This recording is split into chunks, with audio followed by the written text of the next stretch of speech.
wish I had more desk space. I have another desk sat to the side here for D&D now. It's still not enough. Oh. Hey, there we go. There we go. Yeah, Twitch is working.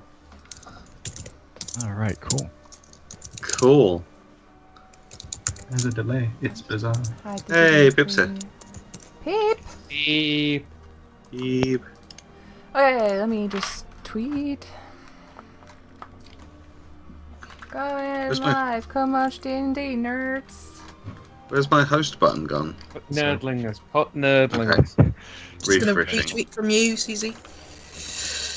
Cause I'm lazy. Ah, there it is. There's the host button. Okay, cool. Let's host out. Cool.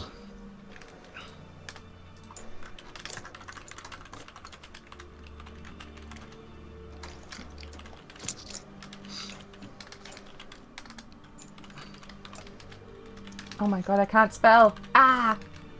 Wait, am I voice man? Huh? I think I'm voice man to Pip. Yes, you will be radio show host. Yes. Welcome to 99.9 FM D&D Radio.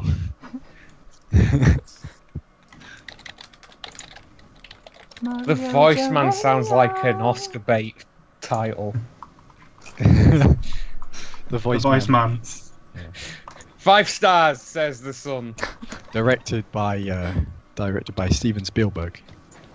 Starring no, those what's- guys that always get Oscars. What's his name? The guy who directed Whiplash. I forget his fucking name. Oh, that one. That guy. Yeah, Directed by that guy. By that one guy.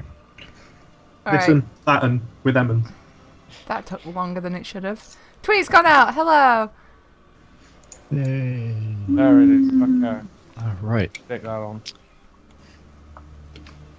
Huzzah! And we're only half an hour behind schedule. It's Yeah, D&D. well, It never goes on That's fine. schedule. That's fine. You can blame, like, Roll20 for that. Not us, so... Yep. Yeah. Alright. So, in that case, are we all good to go? Yes. Yes. Mm-hmm. Yep. Good. Alright. Wonderful. So, welcome to Talevyrr, a broken remnant of a world where the very fabric of existence is sundered and rent by the sheer volume of magical energy that courses through the planar area. A land of storied heroes, legends of great kings, and adventure beyond wildest imagination. Born in battle and forged in cataclysm, the people of Talevyrr are a sort that look to the past, but seek the future. To live in Talevyrr is to know that all the hardships of a world lost to history, but to be a people still searching for a better tomorrow. Within this world our tale begins, camped out at the side of a road a half-day's ride from the town of Skiff within the Principality of Volt, a small city-state that rests within the continent of Iriond. The darkness of the night still catches the edge of your vision as you stare out upon the campfire before you. The caravan master, Gillian, has woken you all up early before the sun has risen. He wants to set off quite quickly as soon as the sun rises to make good time for Skiff. He grumbles endlessly about how he is fed up of being on the road and wants a nice warm bed for once. All of you are huddled around a campfire. There's a second campfire just off to the side around which you see one of the caravan guards, the female one by the name of Aesin. She sits there with Moldref, the caravan's diviner, and with Gillian, though you see Byrne is nowhere to be seen. He said something before he left about going to find somewhere to relieve himself in the nicest possible manner. Though you have been traveling with your companions for perhaps some time, now truly as you get close to your destination, you get the first chance to have a proper look at them.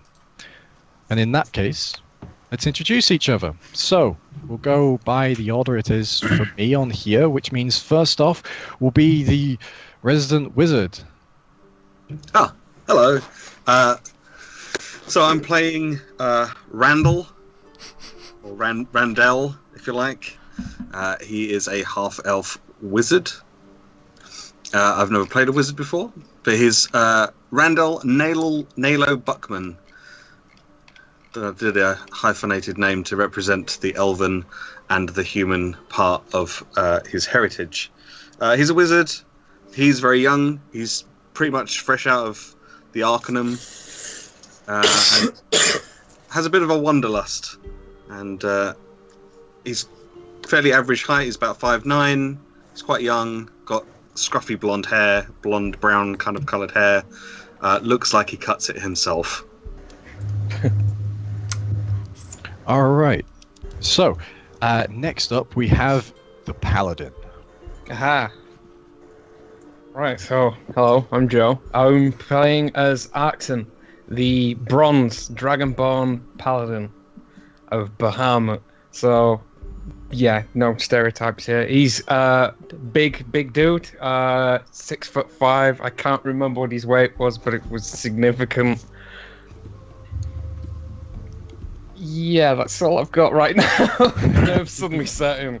All right. Wonderful. Up next is our Druid.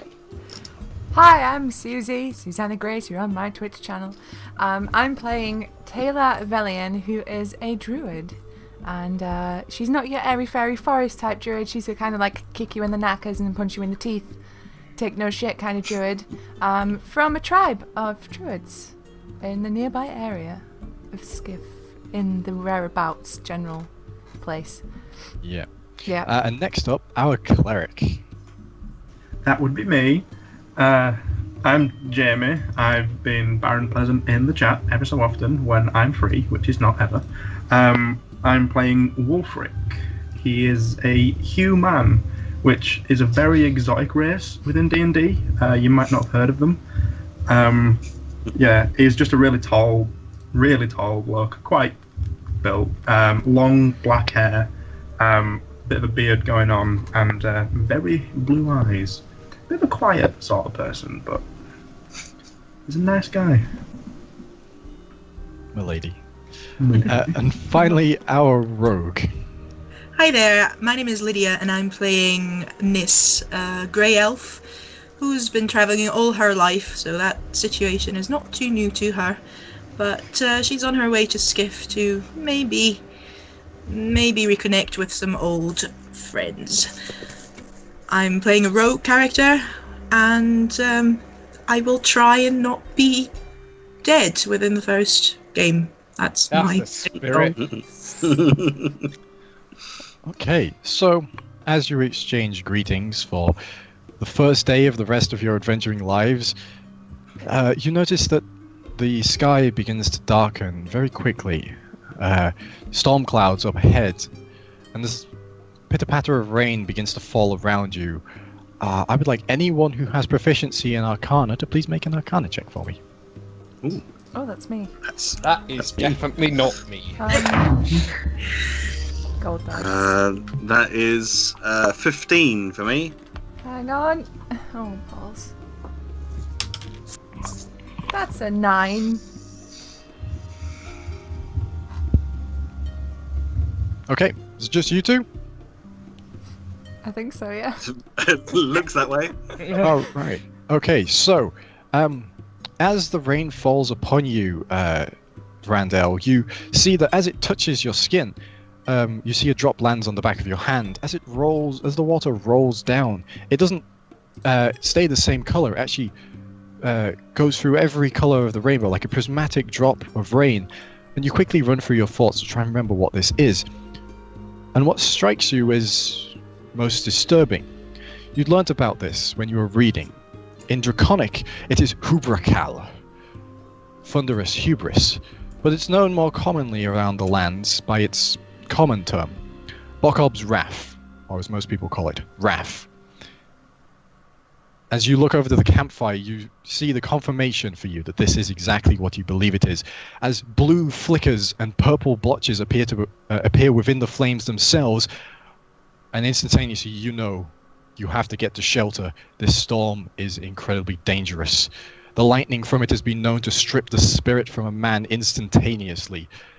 And your thoughts are confirmed when you hear Muldref, the dwarven diviner, shout from the other campfire goes, "Ah! Bloody hell! Everyone, get inside, you wee buggers!" And he is instantaneously running to the inside of the covered vans, the covered wagons, which are behind you. Everyone, we need to get inside very, very quickly. Follow the dwarf. Okay. Yeah, I pelt it inside. And I as agree. you begin to run, lightning bolts strike around you, arcing blue and purple lightning. This ethereal colours that seem to shock the darkness from around you, sending shadows up against the nearby trees. And where it lands, you hear this crackling arc, and the smell of ozone instantaneously fills your nostrils. The rain begins to come down heavier now, and as you clamber into the back of the van, the caravan, you see Moldref is rummaging through a knapsack at his side, pulling out candles and pouches. He's dusting the floor with something. He's like, I can cast something. It'll hold it off. Wait. Where the bloody hell is Burn? Oh, And Oh, he didn't he say he was going to relieve himself? Yeah. you did. back. You, has he not listen. come back? Listen. He points to the other caravan and goes, quickly, go find him. You're the fastest out of the lot, or at least the ones I know. And as he says that, you see outside, now looking out from behind it, the figure of Burn, his very obvious shock of ginger hair, comes sprinting across. He makes it not 5 steps out of the tree line before a bolt of lightning strikes him in the top of the head. You see instantaneously he freezes in place. His skin begins to crack, and beneath it you can see, sputtering out from within, this blue energy. And you see Aesin leap to her feet. She begins running, but another bolt strikes nearby. You hear the crack as it shatters through wood and branches, and part of a tree falls, crushing Aesin's leg with a horrible sound as bone and flesh is shattered underneath it. You watch now as the unfurling of the death of Burn, as his skin begins to widen and flake away like dust in the wind, before in an instant he is reduced to nothingness. Well, Wow. For a moment there is silence before a horrible sound begins to emanate from the floor beneath you. The sound of as you hear roots and branches seem to be pulled from the earth.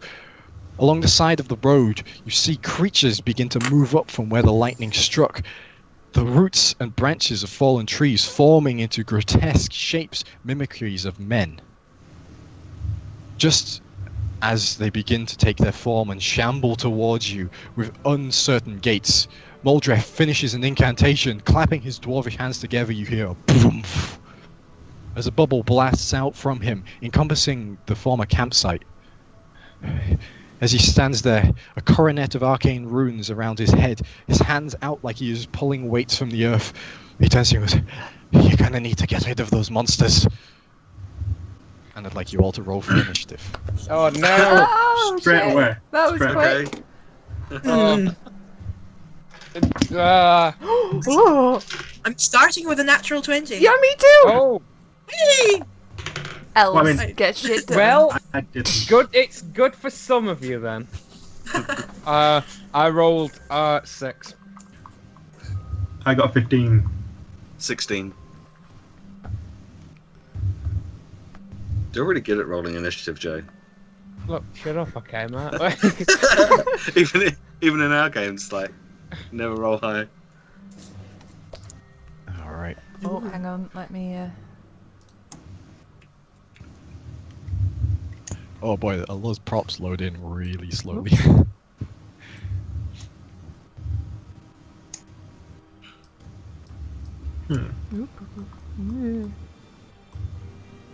Sorry, stream. This might look a bit janky to begin with. I'm just trying to get used to using like an overlay and not being a scrub load.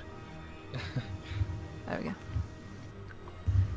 Alright, so you have control of your own token, the one that looks like you, so you can move it to where you believe you would currently be in this situation.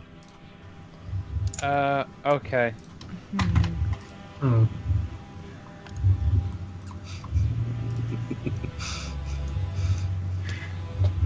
Sure. Yeah. Yeah. All right, cool. So, as we pull the creatures forth, Oh no. all right, let's get some initiatives for them. That's 6. 6 That things is altogether. 6, yeah. 4 of them things and 2 of them things. All right, so initiative 25 to 20. Anybody? Alright, natural 20. Yeah. That doesn't do 23. anything. Oh, for 23. initiatives. 23 for both of you. Okay, and so you're both on +3 for initiative. So I'd like Alright. you both to roll a d20, and whoever rolls higher goes first. 15. 12. All right. So Niss, you are up first. I will draw my bow. Hold up. We need to do the rest of initiative first. Oh, sorry. Yeah. She's very eager. All right. Anyone else in 25 yeah, to 20? Nope. Okay. So we're going to do. All right. So 15 to 20. Anybody? 16 for 15. Randel. Okay. So Randel. And you were 15. Mm-hmm. Wulfric. Indeed. All right. And 10 to 15? 5 to 10? 6.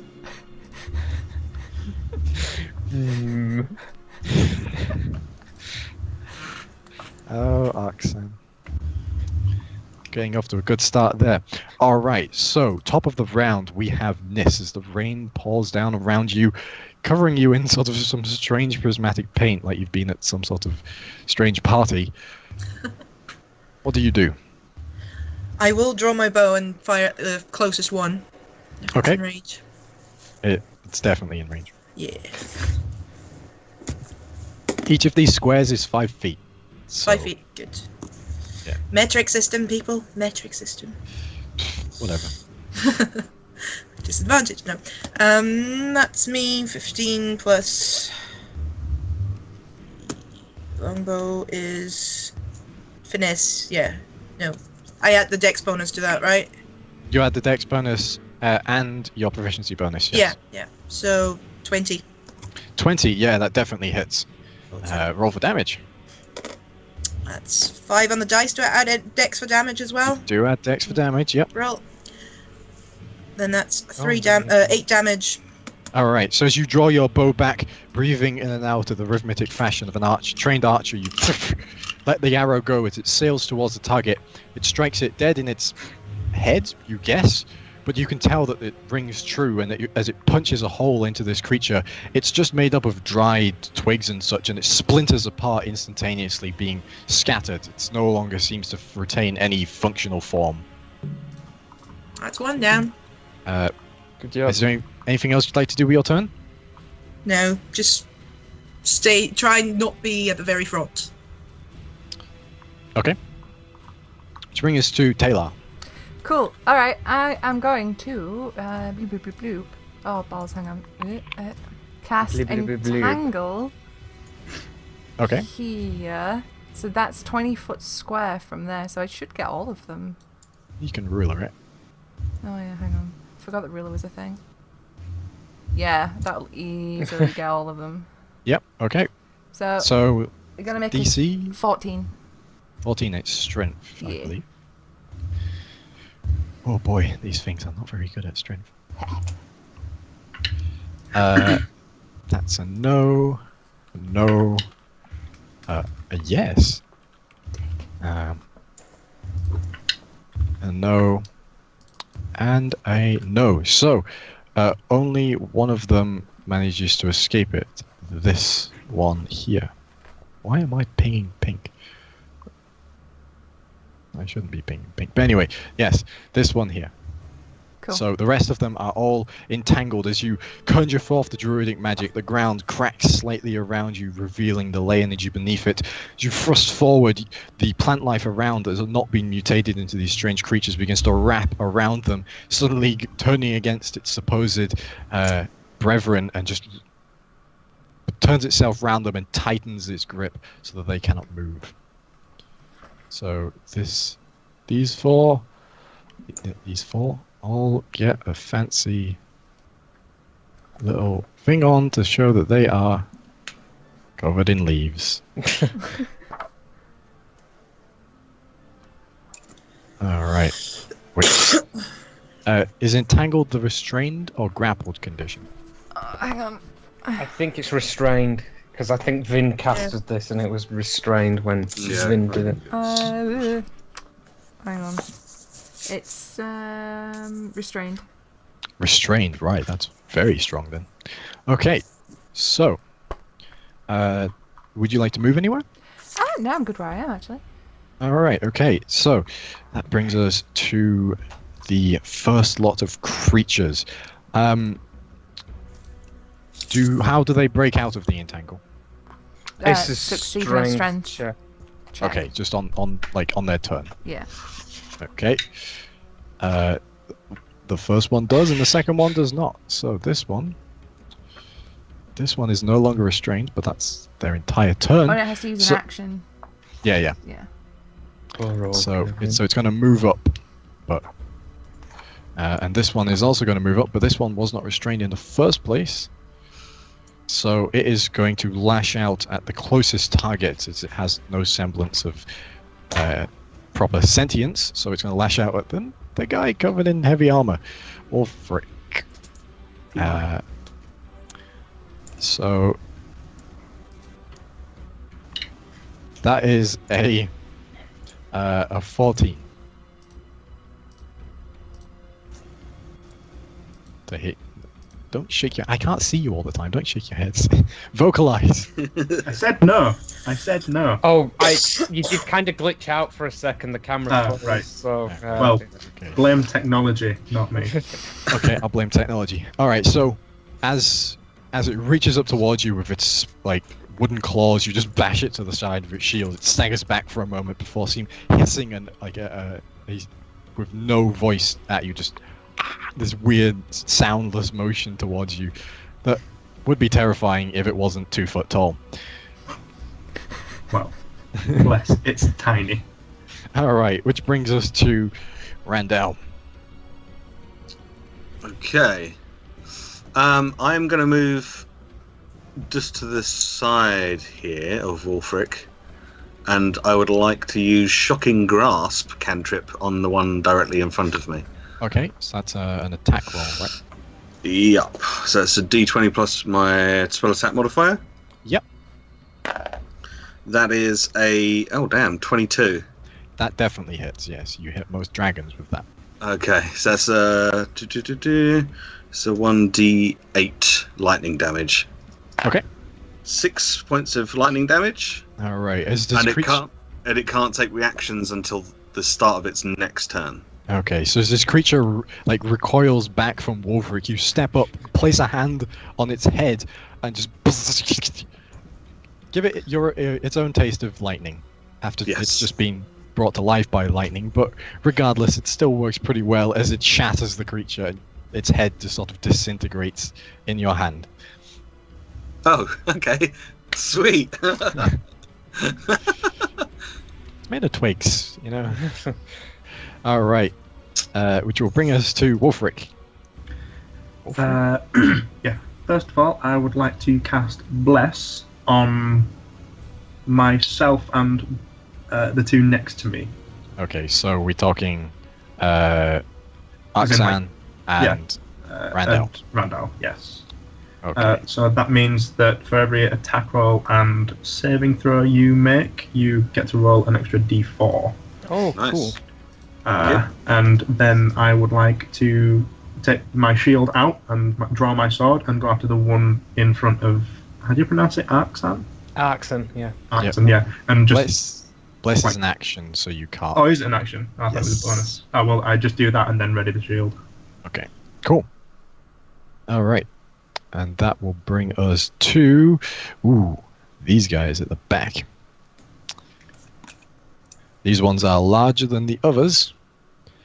And you see both of them in some strange unison get down onto all fours, ignoring the vines wrapping around them from the entangle spell, and you see sharp barbs stick out from their back and then shoot towards Randel and towards Niss. Nope. And this will be Hi, everyone. against you, It was Randel. Against you, Randel, that will be a 10 to hit. Oh, no, it doesn't hit. And against you, The sheer Niss, surprise there. against you, Niss, that is a natural 1, so they both miss. That was anticlimactic. Okay. I'm fine with Alright. that. I'm perfectly fine with that. Which brings us up to Mr. Sluggish himself, Arxan. Yeah! Okay. So there is a guy right in front of me, so I think it would probably be a good idea to attack this guy with my greatsword. Okay. Okay, so I'm going to swing at him with my greatsword. Oh. That's Uh. a 4, so that's no. A 4 plus what? 6, that's 10. Against the little guy? Yeah. That hits. Oh, that hits! Oh, wow, I was jumping conclusions there. Okay, It's a right. pile of twigs. Admittedly, yes. Okay, so damage-wise.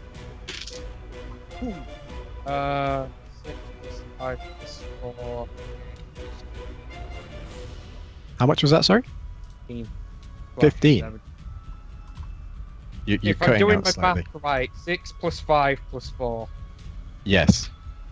That's 15. Yeah. Yes. Okay, so as you bring your greatsword out from behind your back, you swing it in one motion, guts from Berserk style, and just straight down the center of this creature, slamming it into the ground, and the two bifurcated halves just sort of.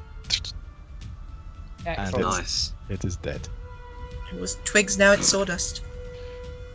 No, now it's just two sets of smaller twigs. Arxan's not fast enough to do. Alright, which brings us to the top of the initiative again, which brings us back to Niss. Yay. Big one. One of the big one in the distance. Okay. Which one? You can, if you hold No, down scroll. your left click, it will ping. It's Oh. pinging me a different color every time. This, No, I'm still getting my colour. I'll take that Strange. one. okay. Alright, Yeah. cool. Go for it. That is 7 plus 5, 12 to hit. Unfortunately, that does not hit. As you let loose with the arrow, it strikes against this creature's much thicker, like bark-like hide, and just scatters off to the side. Any chance I can get behind one of, or in cover, get cover behind one of the caravans? Yeah, you can leap behind one of the caravans. I'll Yep. just do it like that then. All right. Which will bring us to Tae'la. Cool. So I would like to cast produce. Oh, no, I'm on ruler. Cast produce flame and flicker at this guy. Okay. Yeah. So I need to make a ranged spell attack. On a Do hit, indeed. it takes 1d8 damage. Let's see if I hit him. 13. That does hit. Yep. Yeah. Sick. 1d8. Where's a d8? Give me a d8. That's a d8. 7. 7. So as you conjure the forth of flame in your hand, you let it sit there for a moment before heaving it towards the creature. It scorches across the air and smashes into the chest of this creature. For a moment it seems fine, but as the flame continues to burn, it slowly starts to cave into the creature before igniting the entire thing up in the corona of fire. And it dies horribly Yeah. in a voiceless scream. Because it has no voice box. Just imagine me flexing right now. That's what I'd be doing. They love flexes. Alright, which brings us to the twigs, but they're all dead. Randel. Okay, I think I'm going to use Magic Missile. Okay. On which one? The one closer to you or the one further away? Will I create 3 darts, right? Yes, they can all go towards one, or you can split them up. Can I put 2 to this guy here, and then 1 to this guy here? Yep, roll a d4, see how much damage they do. You only need Okay. to roll 1d4. The damage applies to all of them. That's so it's is it just You roll 1d4, and the damage Yep. you roll on that d4 applies to all of them. okay? So that's a 3. 3, so plus the 1 from Magic Missile. Yep. So that's So yeah, 4 damage total then. Okay, so 2 to the one closer to you and 1 to the one further away, did you say? Yep. Okay, so the one closer to you takes 8. Yep. And that's one of my... I just wrote that Spells. creature's name backwards. I don't know why. I've just remembered I didn't take advantage of Bless. And I could have. You didn't need it. I didn't need it, but I forgot to do it anyway. Really didn't need it. I felt Alright. like a 4. Would you like to move, Randel? As these arcane missiles streak from your hand, like tiny little darts, towards their targets. Cool. Are you moving? Or are you happy? Yeah, I'm gonna move back to where I was. Like, actually, no, I'm gonna move back to the hip. I'm gonna move back there, kind of between the 2 Just wagons. hide behind one of the wagons. Yeah.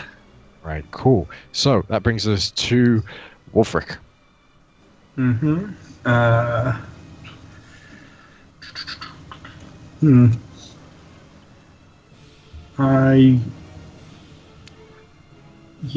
think I'll move in front of Randel because I've seen him pull back, and then cast Sacred Flame on this one. Okay. That's a dexterity saving throw, right? Mm-hmm. I think so, yes. Yes. And what's your DC? 14. 14, okay. It does not make it, so it takes the damage. Okay, so it's 1d8. And that's an 8. Hey. Hey. So, yeah, light that bitch up. Alright, so as you clutch your holy symbol of Helm, you recite one of the minor prayers to Helm, and as you do, you start to see small flecks of light appear on the creature before they burst into these like platinum flames for a moment before they turn silver as I realize what god it is. As they affect every single upwards facing part of the creature, they begin to sink into it, the cracks forming within the creature's flesh before it just seems to break apart, the dark magic binding it together, and just the entire creature wavers for a moment before falling to the ground in a heap of kindling. Nice. Good job. Alright. Which will bring us, if you to the last creature's go, and it is once again going to try and fire its needles at Wulfric. Cool. Now that I've got my shield out. And AC's gets a total of 10. Nah, bro. Does that hit you, mighty warrior? No, it does not. I didn't think so. Alright, which will bring us to Captain Slow. Well, Captain Slow's gonna walk over here and assault this thing with his greatsword. Okay. Yes.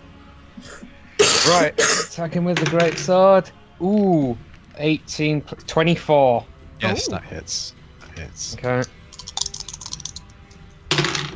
Oh, that wasn't as great. 1 plus 3 is 4 plus 4, 8 damage. 8 damage.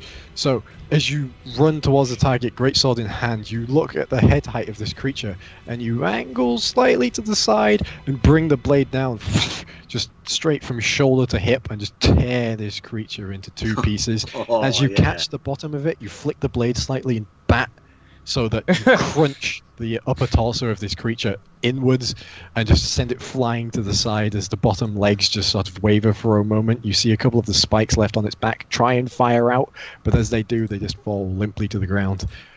As you stand there, greatsword in hand, the last creature destroyed, and the That'll first do it. combat over. Yay. Well done, everyone. Live. So, Okay, I'm coming back over to the wagons. We didn't die. I'm seeing if I can retrieve arrows. you can retrieve 1 arrow in total. The other one, the one that scattered off, unfortunately, when it hit the target's armor, it shattered. Fair enough. There's enough kindling to make new ones. There is indeed. So, as the storm begins to abate now, you Moldref and the other caravan workers begin to make their way outside. They begin quickly tending to the wounds of Aesin. Her leg is shattered, but she'll be okay. But the ground around where Burn once was, there's nary a speck of dust left. It's not often you see a man completely disintegrate, but there you go. You're not wrong. They said it was going to be dangerous out in the wilds, but I didn't quite expect this. Well, This place, man. You never know what to expect. it was a quick death. It's the best any of us could ask for. No death at Oh, all no. would be Hey. better. Yes, no death would I be don't know. much. I'd rather not have my insides crisped outward on my death. I'd I'll be rather honest. not linger with disease. I'd rather be zapped than linger. Let's just not ask for any kind of death at this point. Can we do that? You hear Aesin pipe up from underneath the tree. She's like, "It's all well and good talking about death, but can you get this tree off of my leg?" Right, sorry. Oh yeah. Yeah. Okay. I go over and help. Yeah, I'm gonna go give her a It hand. seems her frustration at you has overcome the fact that her leg currently resembles a slice of bacon. It's very flat, it's very thin, Mhm. and there's not much Out bone of all the left. metaphors. Yeah.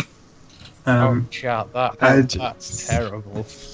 I'd like to see if there's anything I can do, perhaps with a medicine. Don't ask me for specific checks, but yes, you can make a medicine check. I'm getting used to the new character, okay? That would be a 24. While it looks like if you tourniquet the wound, keep it pressure on it, that it will be okay. Her leg is an X leg. It has run up the curtain and joined the choir invisible. It is ceased to be. She will no longer be able to walk with two legs. Her name is now Hop Along Aesin. Wow. Wow. Ow. I will still just call her Aesin. Because I'm... Yeah. But at So- this point, there's So am I nothing right in else. thinking that it was Burn that got burnt? He did not get burnt. Well, zapped. zapped. He got disintegrated. Okay, like one of those flyer things where it goes. zzz. Sure. Let's go with that. Okay. Well, I might as well just cross him off my list of people that I know then. Oh wow. Randall's just there with a list of people like fucking Death Note. Just notes taken. Well, I don't need these anymore. Pragmatic outlook in life. Well, He'll be writing it in his journal. Today I saw a man disintegrate before my very eyes. And then I had some toast. with bacon. Potentially. I think he might be put off bacon for a little while after the description of the leg. Like bacon. So, is anyone going to get this tree off of Aesin? Yes. Yes. I said I'd go over and help. Alright, so, Arxan, make a strength check with advantage because you are being With helped. advantage. Okay. You're being assisted. Well, okay. I rolled a 19, so that's 23. There you go. 9, so 23. 23. But the combined like lifting strength of each of you that was helping manages to easily lift this branch off of Aesin, even though it is a thick piece of wood, probably about the size of your head in diameter. It is easy enough for you all together to lift it off to the point where you cannot further damage whatever is left of Aesin's leg. And as you take it off, the sight is quite a thing to behold. The iron greave on the lower leg has actually been pushed down and has shorn most of the leg off just below the knee, and quite an apt amputation, actually. I'm just gonna turn away and try and. I'll just like lightly just pat his back and be like, there. I look away. I can't stand puke. My God, no.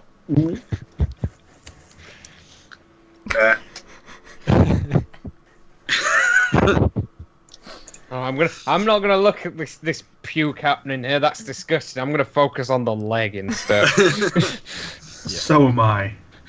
That's a lot of blood. Is there anything that I can help with in the caravan to get us back on the road after this? No, thankfully the horses were tied up and didn't bolt. Gillian right now is just in a little bit of shock. He's stood by one of the caravans, leant against it. He's got his hand up against his mouth, just in ponderous thought, but his eyes aren't really focused on anything. He's sort of staring off into the middle distance. They're a little wide, and he looks a little shocked.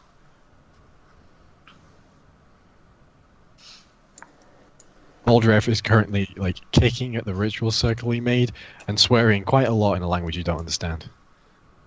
Do I understand it? It's definitely swearing though, because nothing has that intonation apart from swear words. What languages do you speak, Randel? Common, Elvish, and Draconic. You don't understand it. Okay. Dwarvish. You know Dwarvish. Mm-hmm. Oh boy, I'm pretty sure he said at least every Dwarven swear word, and even some words that you're not even sure of that they were swear words until this point, multiple times. I currently pretend that I don't know Dwarvish.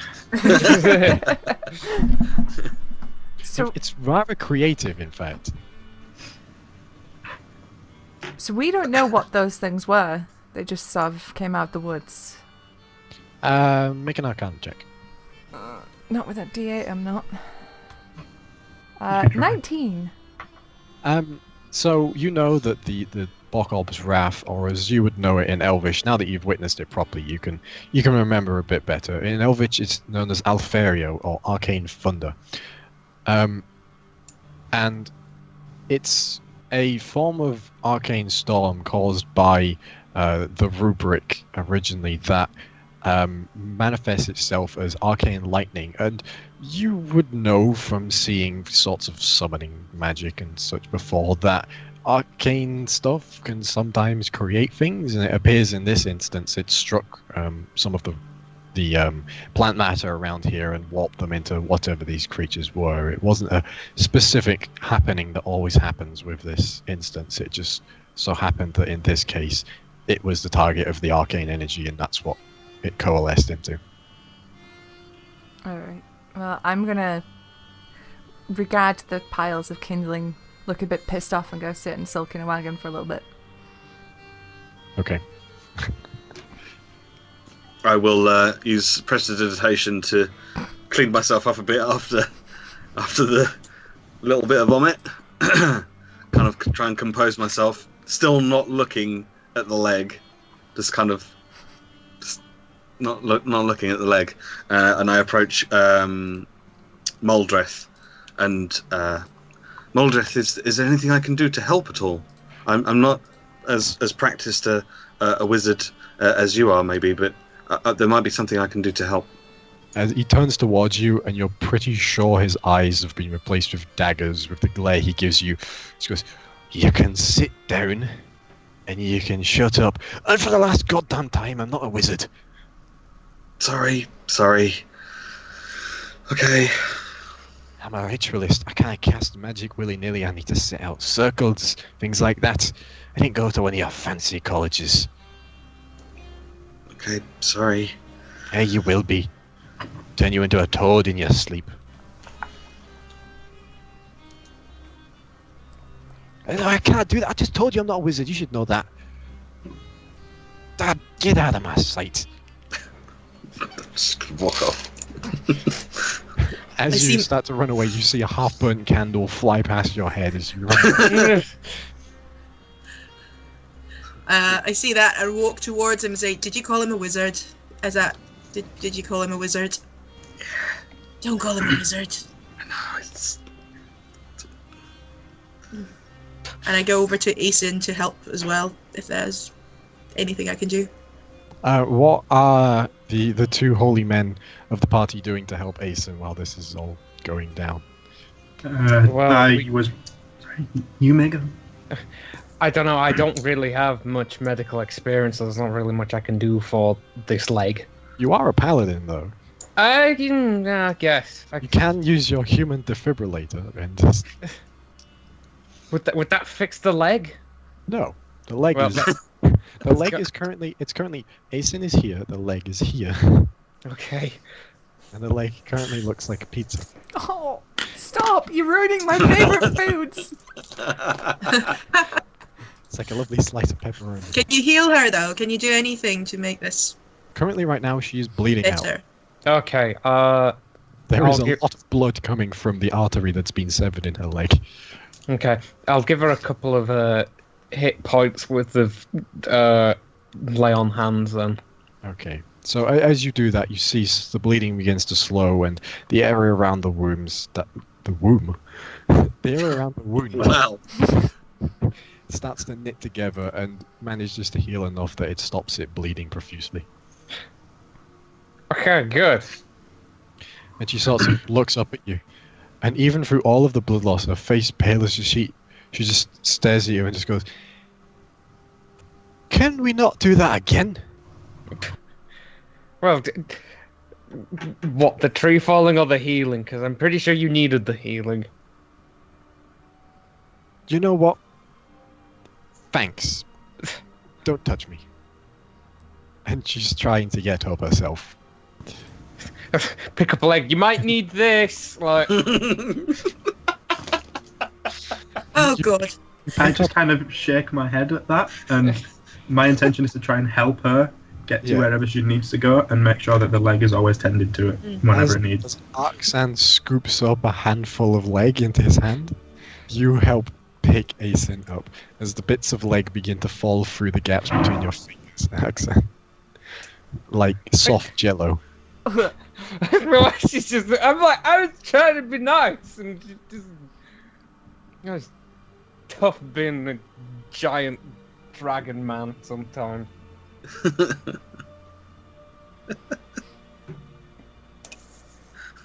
So as Oh, you God. help Asen to her feet, Wulfric, she seems determined to still keep as much of her independence as possible. And she, despite the fact that she only has one leg and is missing quite a good portion of her blood, you find her pulling you along as she makes her way back to the caravan with your help, and sits in the back of one of the wagons. And she looks up at you and goes, "So, I really hope there's a woodworker in Skiff. I need a new leg." Hmm. How's Burn? Oh god. I'm sorry to have to tell you this, but it doesn't look like your friend got away as unscathed as you. She lost a leg. That's unscathed. Look, can you keep a secret? Of course. There's about to be another Burn in a few months.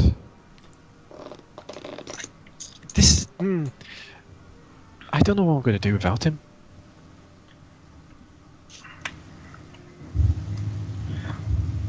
I know I've only been travelling with you for a few days, and I didn't get to speak to Byrne as much as I would have liked. But your determination in even these last few moments has shown me that you will be able to get by, no matter what happens, even if it's just the memory of Byrne that's going to be fueling you. Even if he's not there physically, I just he's there want with you already. be a bit longer. You know, he was 19. He ran away from home to do something better. He was something better. Can't even bury him. Thank you, though. His legacy will live on through you and your memories of him. Now you sound like a click, and now I'd like you to go away. Well, I try my best. Yes. Anyway, leave me be.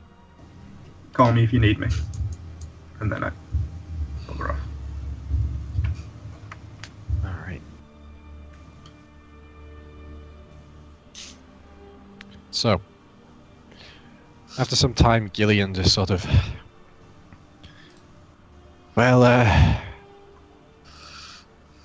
best we get going. Sun should be up in about 15 minutes. We've got a town to get to.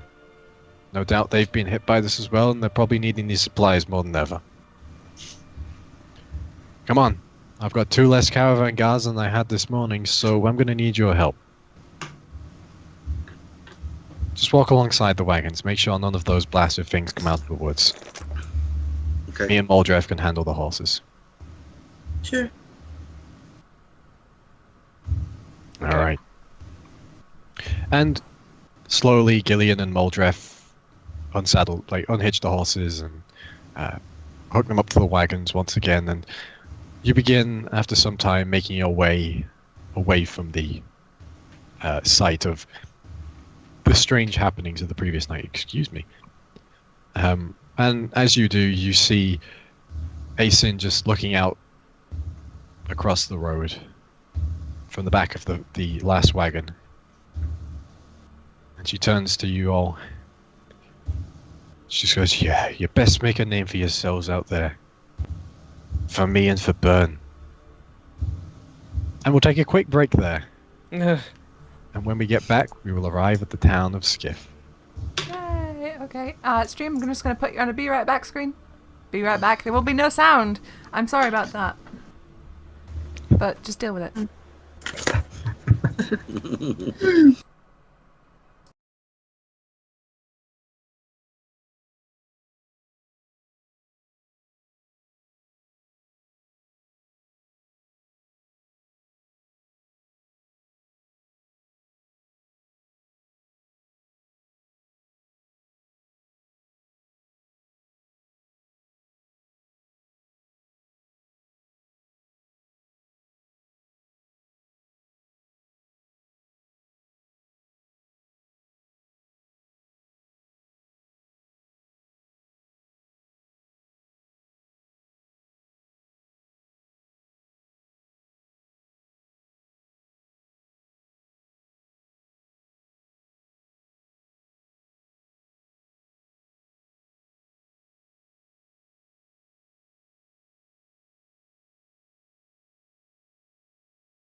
Hello. All right.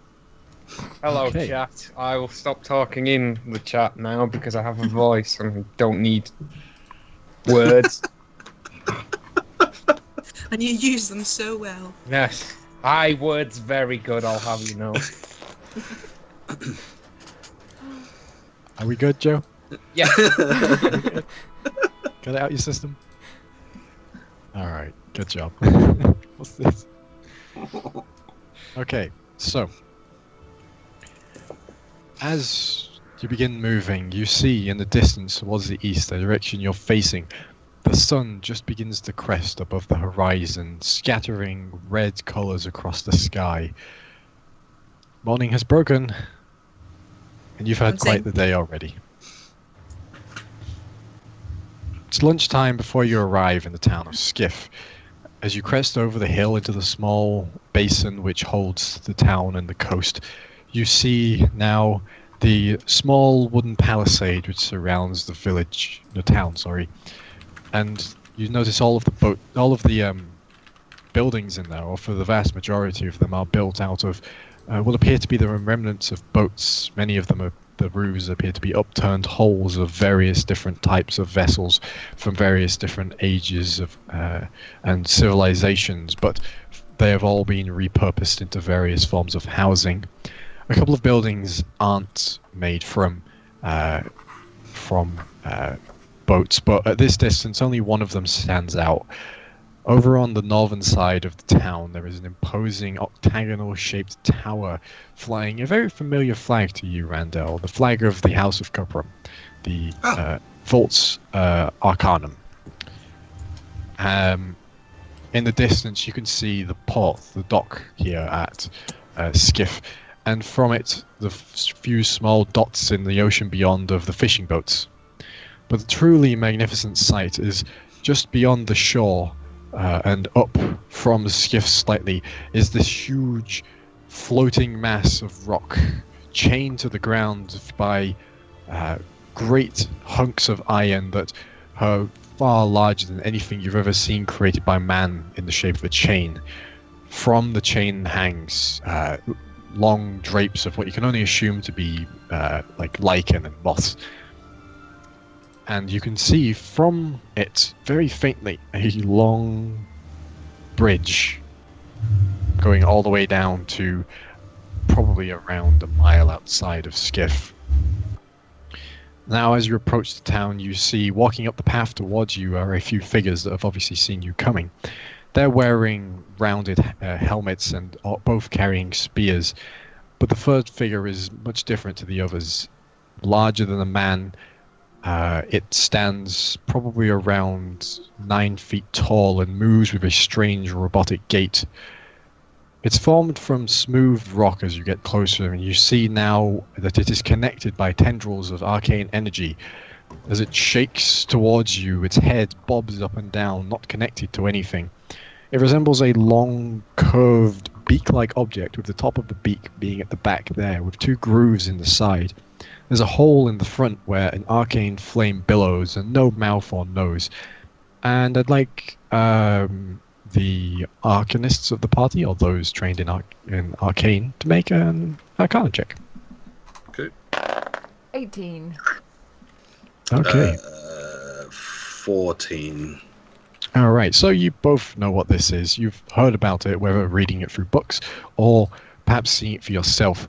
This is Beritat's Arcane Companion. It's a lesser form of golem that is used for defense of small towns and such. Created at Arcanums, they are dependable, though not strong in any fashion. They can bat away simple wolves and other pests, though confronted with any real threat, the arcane energy holding them together is not strong enough to resist it being pretty much just pulled off. Have I seen one of these before? You will have seen these before. They were around the Arcanum. In fact, at the Arcanum, they were probably used as librarians. Okay.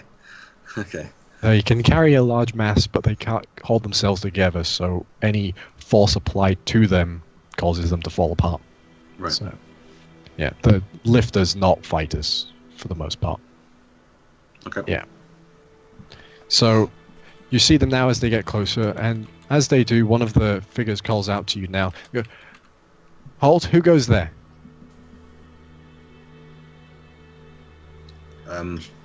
Is Gillian at the front of the caravan, or is he? Currently, you can't see Gillian. You assume he's in one of the caravans currently. In one Okay. of the wagons. We're just travelling. We're on our way to Skiff. We have supplies in our caravans. We also have someone that's quite badly injured. Do you have anyone that might be able to help? I'm sorry, but we don't have any caravans scheduled to come in today. Oh. State your business here. I'm going to the back to get Gillian. Okay. As you get to the back, you see he's sat with Aeson now, and Aeson is just resting her head on Gillian, and you see she's been crying quite a lot. And Gillian's like, alright, fine, I'll go speak to them. I'll stay with Aeson. Alright. And you see Gillian gets up and sort of dusts the tears from his shoulder, walks around to the front and goes, what appears to be the problem here? You see the guard who goes, oh, Gillian, you weren't supposed to get in until tomorrow. My apologies. Come inside. Though, do you mind getting all the members of your caravan out here for a moment? There's been... We have to talk to them for a moment, that's all. Oh. And Gillian's like, you heard the lady? Everyone out here. Could someone help Aeson out here? Yeah, I'll help her. I'll go around and help the other arm, so we've got her on our shoulders. Okay. As you all come to the front, the guard goes, just to let you know that right now in town there's a funeral going on. So if you could, when you get inside, please pay your respects. We've lost someone today, and, you know, obviously the town is in mourning, so you're free to come in, just be calm about it. May Alright. we ask who you lost? One of the miners from the island. They it's not been the first one. Probably about 9 in total now. Oh. The past 3 months have been hard on us. It seems that things just aren't going as they were. Sorry to hear that. Well, I do my job, they do theirs. Anyway, right. We'll get you cleared as soon as we can. Gillian, you know the drill. You've been here before. As for you lot, you don't look much like caravan guards. What are you doing in Skiff? Well, we weren't really caravan guards until a short while ago. We were just travelling with the caravan. Adventurers, eh? Something like that. Well, welcome to Skiff. I'm sure you'll be wanting to wander around the local ruins. Oh, there's ruins. It's Talevyrr, so there's ruins everywhere. Which direction are they? Everywhere. Okay then. Probably standing on some right now. We'll go for a wander later, Randel. Okay. Alright, yes. Anyway, come with us, we'll get the gates open for you. And the guards turn and walk off, and you see Beritat's golems turns heavy footfalls as it makes its way back towards the town. I wonder if they have a library. How big We is used the to have- town? We used to have those in our library at the college. In your library? Judging by the average size of houses, the town's it's not that big. It's probably only just a town. It's not that large at all. Probably around, maybe we're talking 40 buildings. Well, I think you might be out of luck, Randel. Yeah. That's a shame.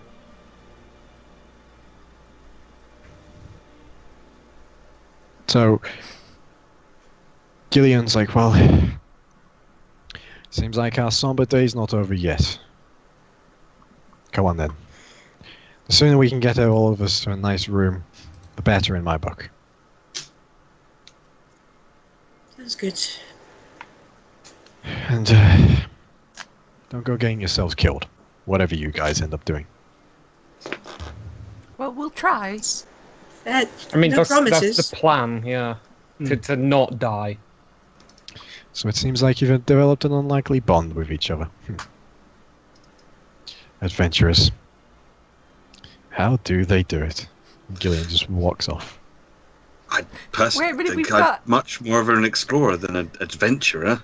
Okay, what's your name again? Sorry. We still got Asen on Randel? our arm. He's just walked off and left us with Yeah. like one He's leg. walked off.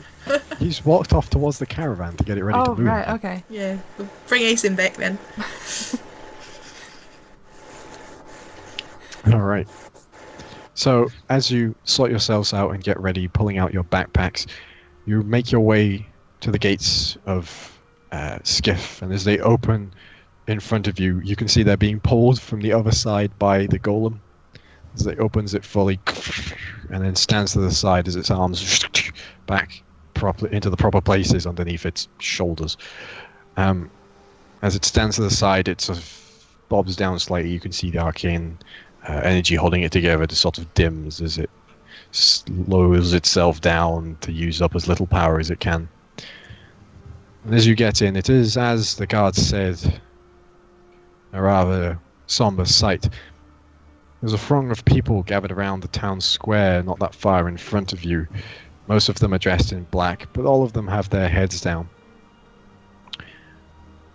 And as you enter in now, you see Gillian pats one of you on the shoulder and goes, "Right. I guess that's goodbye for us. Thanks very much for helping us out back there." Welcome. I mean, Yeah. thanks for taking us along. Yeah, thanks for the journey. Yes. Farewell, Gillian. Maybe we'll bump into each other again. I mean, no offense, but I've never had any incident like that until you guys got here. So if we don't bump into each other, I'll be perfectly fine with that. But it was Not sure nice if I take meeting that you. personally. It was nice meeting you. I think you might be jinxed, though. Farewell. And I'm sorry for your loss. It's not my loss, it's the poor girl's. Right. Where is that blasted dwarf? And he just walks as the horses begin to veer off to the right towards a sort of like a storehouse that you see as you walk past. And you are left, the five of you, alone at the entranceway to Skiff. So jinxed, huh? It's a good way to start. That's That'd be not about right. auspicious. So, hi. Breakfast? Yeah, we've not Yeah, eaten. Sounds like a plan. as long as it's no stomach- bacon, my- I'm fine. My stomach's quite empty right now, so I could. Maybe no meat though. I'm feeling slightly vegetarian this morning. Yes. Bah. Although this is a Whatever. fishing village, they might not have much in the way of vegetables. They might only have fish. That's quite alright by me. Food is food. Food is Yeah, food. fish though, is good. yes. Fish is good. Food. Food. Can we? Looking tavern. Is there anything that looks like an inn or a tavern? Yeah, you can see there's a long, there is a long building that looks like it was made from an old longship, and it's 2 stories high with the ship part of it being the second story, and it's large, and you can see that there's a multitude of people stood outside of it, and you can see what appears to be like a sign hanging from the front. It has all of the makings, despite its strange looks, of an inn. So Is it called the Dry Dock by any chance? it's not called Dry Dock. No. Damn it. The longship Will is I get upside 2 down. on gold top. off using my monster card? Sorry. In jokes, no one will get. Should we Leads! should we head for that place? Well, if it looks like a tavern and it Over quacks like a there. tavern, It's I a don't dog. think taverns quack. It's doesn't matter. I've never been to It just Let's just move on, Tae'la. Yeah. Let's walk while they're just discussing The the. Let's longer let we them stand around, process. the more hungry I get. So can we move this on, please? Okay. So are you just going to push past the people mourning? very respectfully. She says, "Oh, she's." Just not move out of the way, peasants. Not like, you know. Are they just standing around, or is there a procession going on? Can we As kind of go around the outskirt of them rather than going through? You're sort of in a circle around the town square, the town centre, Okay. mostly blocking up any entranceway. Well, I'm not going to walk through the circle because that's just disrespectful. Like, you don't mess with circles. That's. Are they listening to someone speak, or what's happening? No one's currently speaking, no.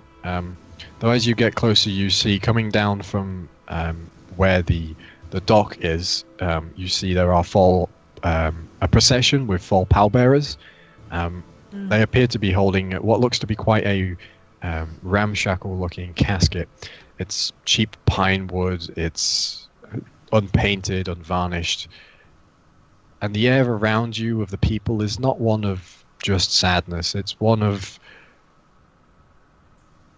regret and acceptance. It seems like this is something that the town is getting used to at this point. I think we better let this one maybe play out before we start manoeuvring, maybe. How many of you are taller than 6 foot? 195 centimeters. 195. So just you three. Well, you three can see over the top of the crowd because you're gigantic. And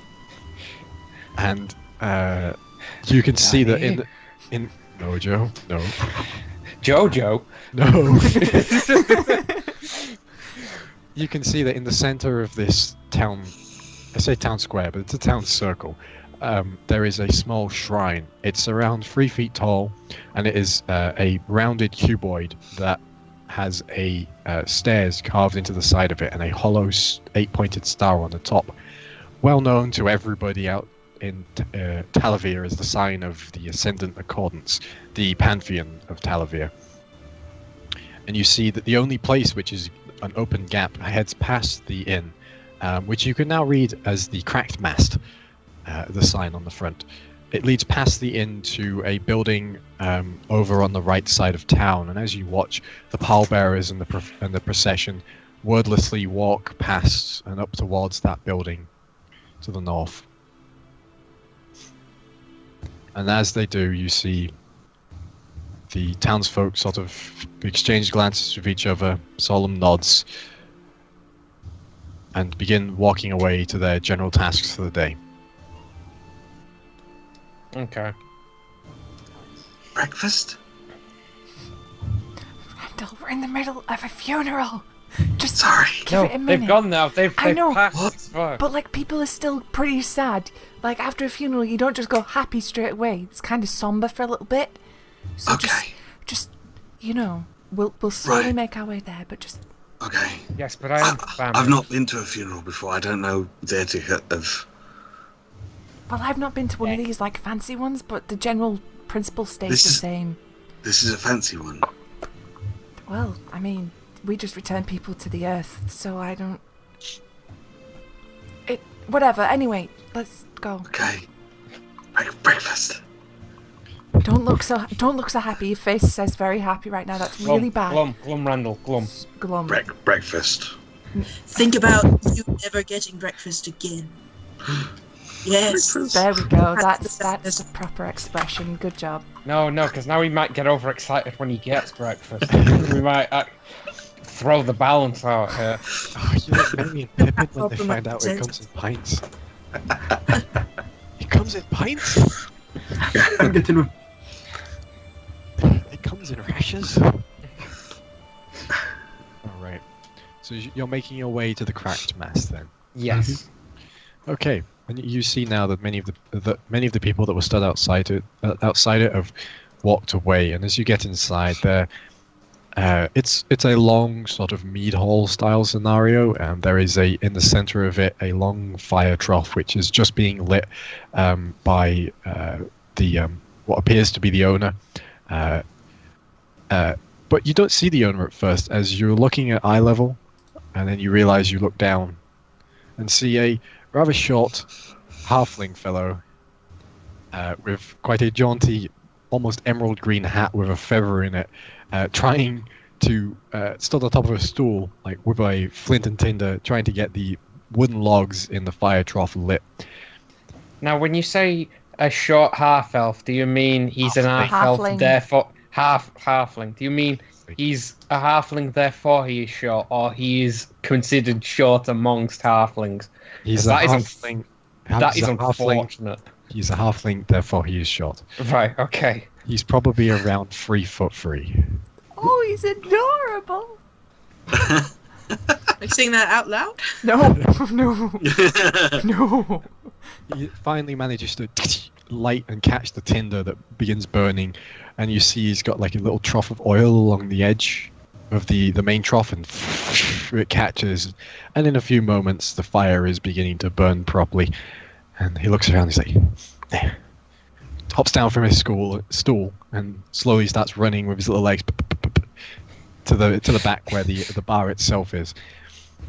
You see, in the rest of the tavern, there are only a few people there. There are two men that look, by the way that they're dressed and the way that they are acting and their general beings, they're obviously related, and they're enjoying an early morning drink by the looks of it, and they're talking to each other. They seem glum, but not without hope, and the other one is someone who is one of the only few people not wearing some form of black clothing. He's sat leant against a window, glaring out across everybody else in the bar, and his eyes are currently fixed on you. His hair is cut short and is mostly greying, and a long thick beard adorns his chin. He's wearing outdoorsman's clothes, including a long cape which has been tossed off to the side onto one of the other chairs at the table. The most notable thing about him, though, that his left sleeve is pinned up to his shoulder and he's completely missing his left arm. But he continues his glare towards you now as you come in. Tilts his head to the side slightly before releasing his gaze and going back to his drink.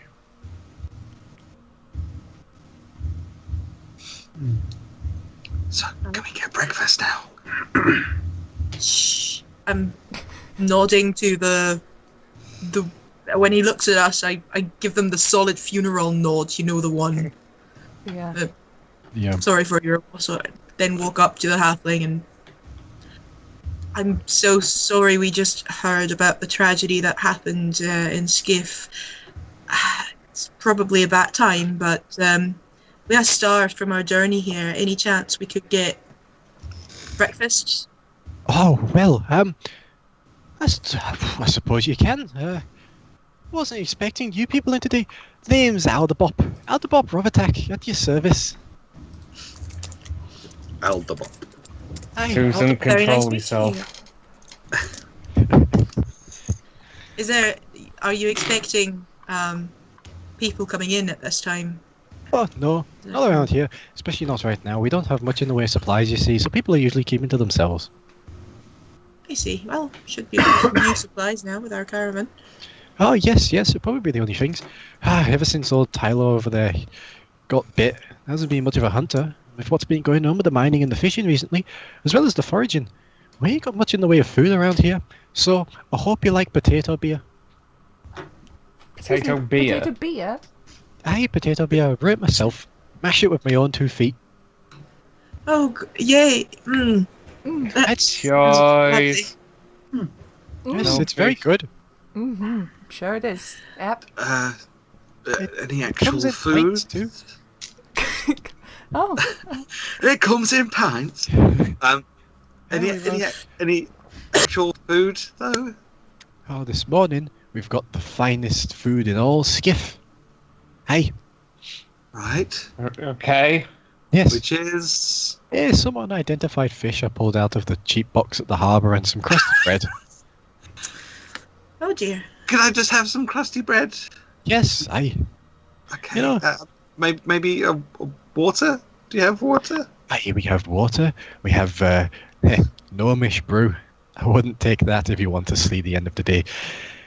We have dwarven beer. We have What- we have. what- I think I have water one would be bottle of fine. elvish wine left. We have. I think it's elderflower juice, but it hasn't been opened in 2 years, so it could be elderflower wine. Right. And finally, we've got water. It comes in 3 different kinds. 3 different kinds of water. Yes, we've got seawater. We've got the water I get out of the drains, and we've got snow water. It's made from finest melted snow.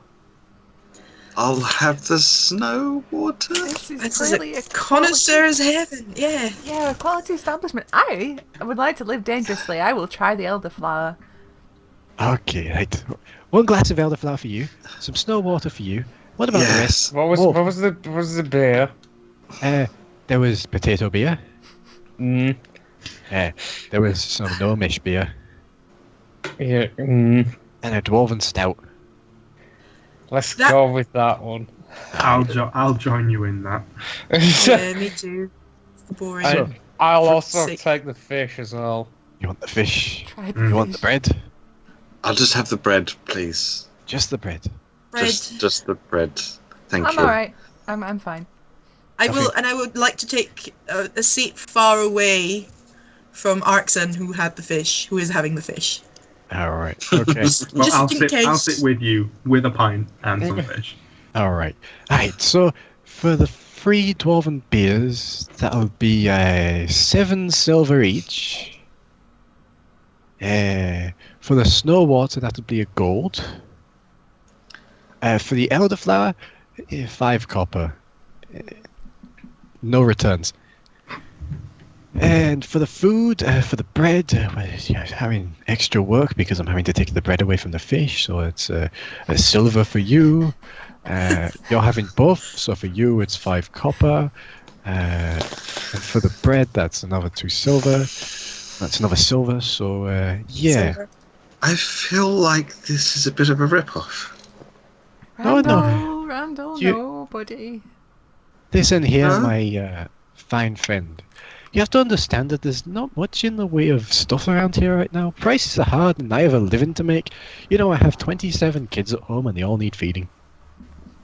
Okay, I have got 2 kids at home and they all need feeding, but who says halfling's not allowed to exaggerate? Who indeed? Who said Yeah. that? I'll punch them. Okay.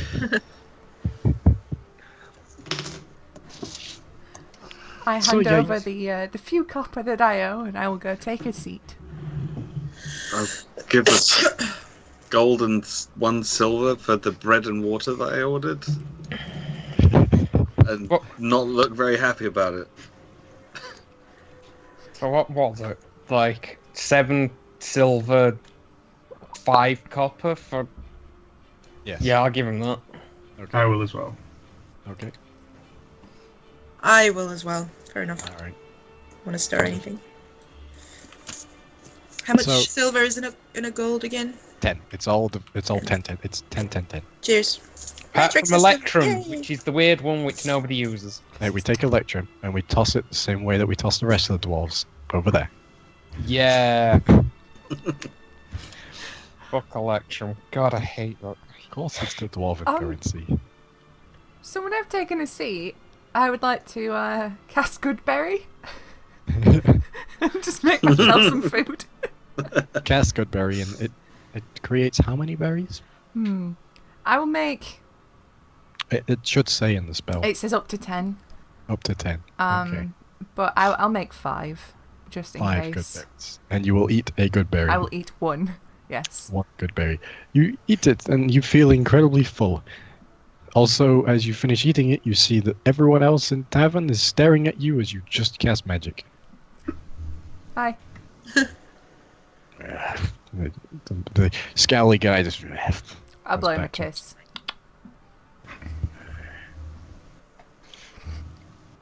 What was that you just did? Magic, friend. Magic. No, not the magic thing. The thing with your face. Oh, it's called a wink. It's where you close Right. one eye. Right. Okay. And So I look over to the same guy that, and wink, wink at him as well. Okay. Randel, you Let's don't just go all out do it much, all do you? together. The glare is very fierce at you. Oh, yeah, Randel, how long Hmm? were you in your college? Well, I left not that long ago. You get Randel. out much? how old are you? Well, yeah. 21. Did And you you've go out never- to college or? How old are you? I'm not telling. It's rude to ask a lady your age. But you've Oh, never okay. seen a wink. You're 21 and you've never winked? Never had anyone wink? Didn't really have many friends. None of the librarians like taking a cheeky swig of booze in the library just give you a cheeky wink? Or, you know, I had anything? my head in the books most of the time. I didn't notice. Wow. Well, this'll be So fun. that's a wink. Excellent. Yeah, don't I feel like.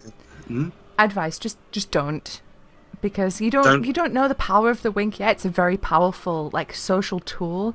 If you use it in the Oh. wrong circumstance, it can be really dangerous. So, So just should I not have winked at that man? no, definitely should not have done. But it was very funny. I'm glad that you did. It's fine. Oh. Just use it like spice. Use it sparingly. Yeah, like Okay. the less you use it, the better it is. It's like a charge Okay. up kind of thing. So yeah, just Okay. Yeah. Like that. Like it's that wasn't bad. That's Is that good. right? Yeah, Is that yeah, good? yeah. yeah. Okay, good. All right, excellent. Good. Oh, give me strength. At this point, you hear a clatter from the back room, and you see a plate begin hovering over the bar. And as it comes round the side of the bar, you realise it's Aldebop, and he's got all of the plates for all of you, just stacked on one hand, and he's like coming across the bar, and in the other hand are all of the drinks, like the bottles are between his fingers, and he's like, and he expertly plops them down one by one in front of you. It's like, That was very impressive. enjoy your drinks and beverages and the food too. And please, once you're done, you can get some rooms.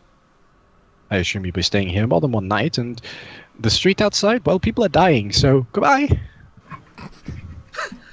Oh, Walks off. This is a businessman right there. Yeah. he's a bit weird. Don't wink at him, Randall. I mean, can hear you, you know. Actually, I can hear Maybe. you, you know. I've not left. I'm still we're just here. complimenting You're your all just not service, looking sir. at me. You're wonderful. Thank you very much. Thank you. Oh. You suddenly got Okay. quite flamboyant. I'm going to use prestidigitation on my snow water to make it taste nice, because it's probably not going to taste nice. What does it taste of? It's going to taste a little bit like strawberries. Strawberries. Okay, you make with a flick of your wrist and a couple of arcane runes, the water is now strawberry flavored to you. Excellent. Is everybody looking at us again? Yes. we- To be can we honest, they haven't really stopped. Should I? I mean, I'm blue. Should I wink at them again? Indeed. No, I don't- no, you'll be No. fine. No. Save You the use wink. your wink for the As I day. said, Right. yeah. Okay. It's like a sparingly, once a day right. thing, yeah. Oh, It's okay. like a super Or powerful perhaps, spell. or maybe even not at all. You know, just think. Okay. Okay. Even when somebody else winks, don't copy them. Maybe. What if they wink at me? Should if I they wink wink- back? Sure. Okay. Yeah. Excellent. Okay, good. Right. Cool. All right. Okay, I can do that.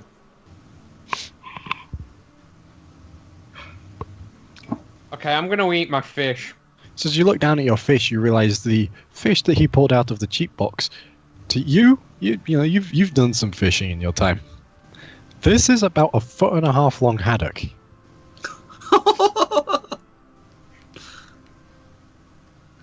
And it's really well cooked. Is it a cheap fish? Who else ordered the fish? You did. I just had bread. For you, it is hanging off the sides of the plates, and you're pretty sure it's a place. And that too is also expertly cooked. It has Okay. it has the grill marks and everything.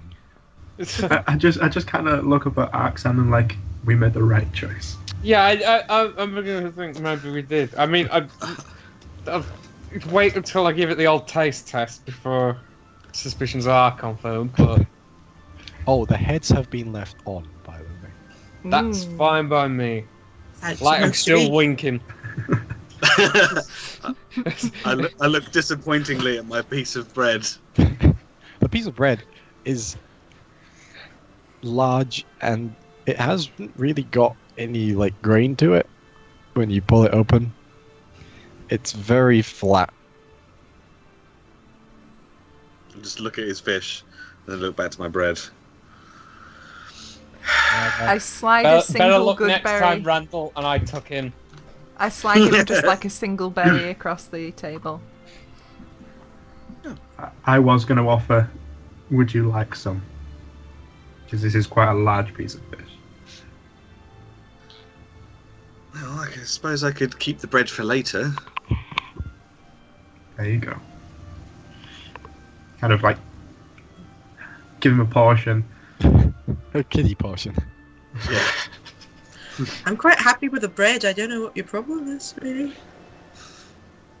Tastes of Tastes like corpse dirt yeah, like home. How's the fish? because it's what they refer to as corpse bread. That is the most appealing name for bread I've ever heard. It's Good, made up. good old corpse bread. It's made from boiled bones that are then dried out and ground up into a flour and made into bread. Oh, This is a really lively town. Yeah. Walk in, there's a funeral. Go in, they give you dead things as bread. cool. Just put Well, the I've got bread dead in my things as backpack. fish in front of me. Yeah, but at least you expect that to Yeah. once have been alive. You don't expect that from bread. Okay. Is Niss's face just like, oh? Trying to get to make do with I slide to This- a berry. I'm just like, there you go. Hanks, and I quickly eat the berry. Ah, You eat the berry and you instantly feel full and sustained. and shove the bread aside because yeah, okay, it was lying through my teeth. Looks grim. Would I know that spell that Tae'la cast? The Goodberry spell? No, you're not a druid. Okay. It's druid. No, I know, but would I have like ever read about it or anything like that? No. Oh, okay. No. It's quite amazing that you managed to just conjure some berries. Well, you know, it's something that we can do. Teach kids Yeah. it. We've always got food. It's good. Yeah? Oh, chat. Oh, chat. Excuse me, Joe. Fucking hell. Get your head in the game before I start making High School Musical references. You already did. Yeah, but I didn't sing it. But I'm ashamed that I knew it. So, are you all taking a drink? Yeah. Oh, yes, the star. Yeah. I'm now slightly terrified of that dwarven beer. As you take up the beer, it's corked in a long-necked bottle, and Wulfric, you can read what it says on the front. Mhm. It says Auntie Bessie's finest dwarven stout in Dwarvish, and it has a logo of a like bronze cast dwarven grandma's head with the most amazing beard you have ever seen.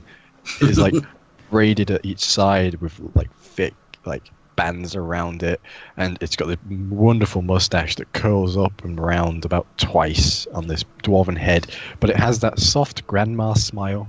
I kind of stroke my own beard with beard envy of this woman before I drink it. tastes good. It's strong, it's deep, kind of earthy, and tastes slightly of iron. Is it made of girders?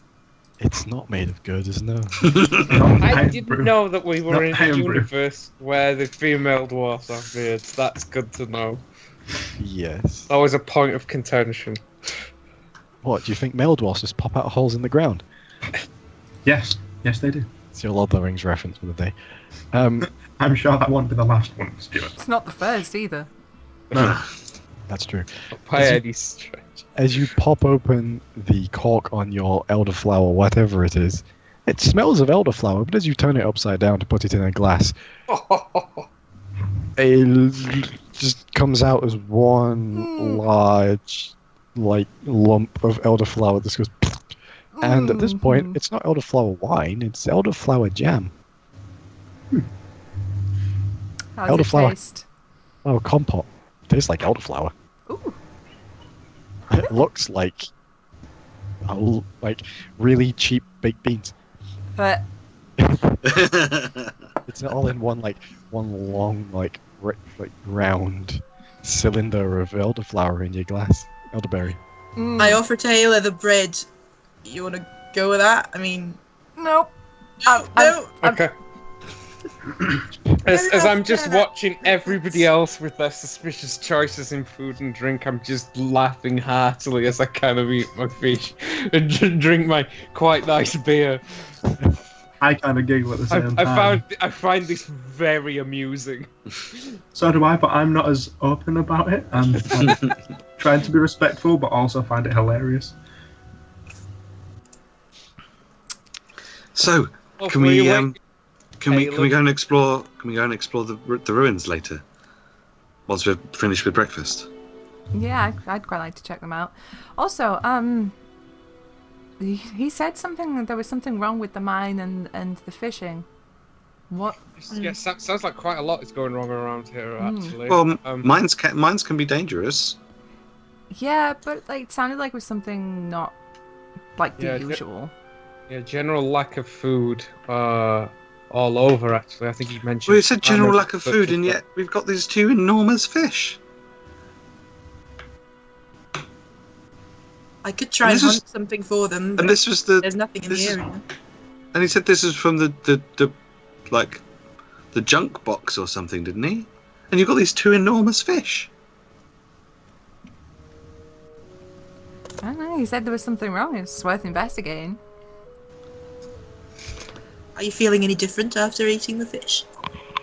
Full. A strange content sensation from my stomach. As you're talking, you hear a ding ding ding from the window next to you. As you look over, there is a raven sat there. It's ding ding ding. And then flies off.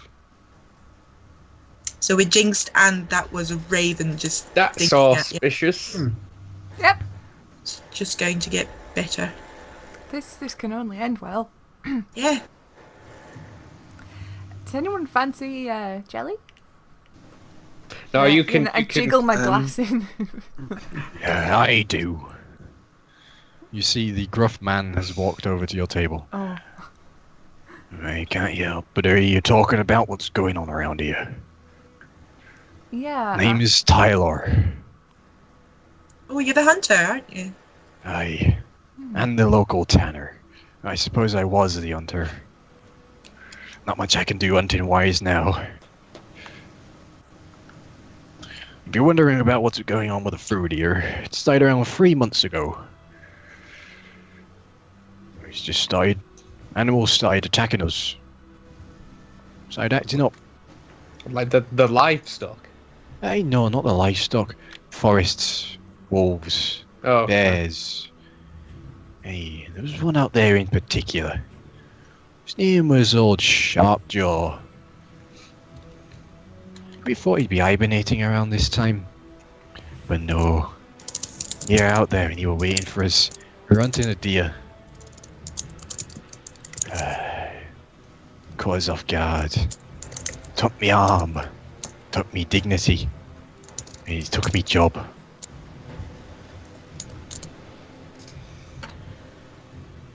Was this a bear, you say? Aye. Bear with the face of an owl. Long hooked beak. Oh. That sounds like a fearsome beast. Yes. Tommy You arm get from its many of socket. these owl-faced bears around here. No, just him. He's been in here since I were a lad. He's not killed anyone before, though. Mostly just been a nuisance. So are you suggesting that maybe something has got all these beasts riled up and made them more aggressive? All I'm saying is, we don't have much food anymore, because we can't go outside the walls without being bitten in the ass by wolves. So what do you think? How recent has this been? You know, when did this start happening? Aye, like I said, 3 months ago. 3 months. Old Sharpjaw. He were the first. Getting me pronouns mixed up. I'm old. He were the first. Took me down. It's gone downhill since then. I see. I assume since you've not been able to hunt, the population of beasts is probably... Yeah, I'm not the only hunter. Oh, okay. I was the best, though. Have they encountered any troubles? Hey, of course they have. I just told you that. Right. Yes. I'll lean over to Tae'la and... Should I wink? No. No. Okay. No. Okay. No. Right. Okay. That should not be your... Randall, that should not be your default reaction now that you know what a wink is. Okay. Sorry. Right. I Okay. stifle a laugh with some Aunt Bess's dwarvish stout. Was there So, around the time that old Sharpjaw attacked you, had there been any strange things in the air, in the environment, like a strong storm, a really bad wrath, anything like that? No, nothing around. Not even any new people to the town. Just that blasted bear. I'll never forgive that bear. So how many of there were you when you saw the bear? 3 in total. 3. Okay. Aye. Then Nice. I'm just sort of trying to weigh up our potential, like out of character, not as Arxan. I'm just kind of weighing up our, like, do I think we could take this bear? And that's 3 hunters, and they got the crap kicked out of them. We're 5 adventurers. Who did incinerate a lot of magical tree things. Yeah. I mean, those twigs were really dangerous. They were twiggy and all that. So, how Yes. hard could a bear be? Get yourself a nasty nick. Yeah. Like a split that. I like our chances. I think we could do it. Do you think we can take this bear? Take a few Do- rolls at least. Do we know what direction? Yeah. Are any of us good at sort of tracking through wilderness? Yeah. It's Ska's not that far out of town. I can take you there. Worth a try. I ain't going close though. I value having one arm left at least. No, don't worry. We wouldn't want you to get more hurt. Are there ruins on the way? Hey, Priorities. Randall, focus. Bear first. Bear. Okay. You've not been out in Talevyrr much, have you? No, I haven't. He's There's very young. ruins everywhere. It's like Oh. me. What you're currently in is a ruin. Oh. Ruin of a boat. Call it a shipwreck. We made it into an inn. Oh yes. Okay. I Takes just it- look at the guy. Okay, Just starts I'm like, writing stuff. I What don't. could go wrong? Catch us on quick, this one. Yeah.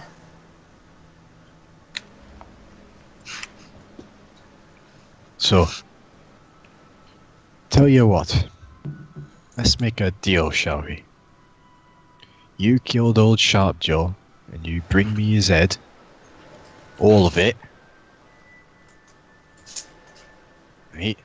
Right. Alright. And I'll tell you what I know about the goings on with the mine.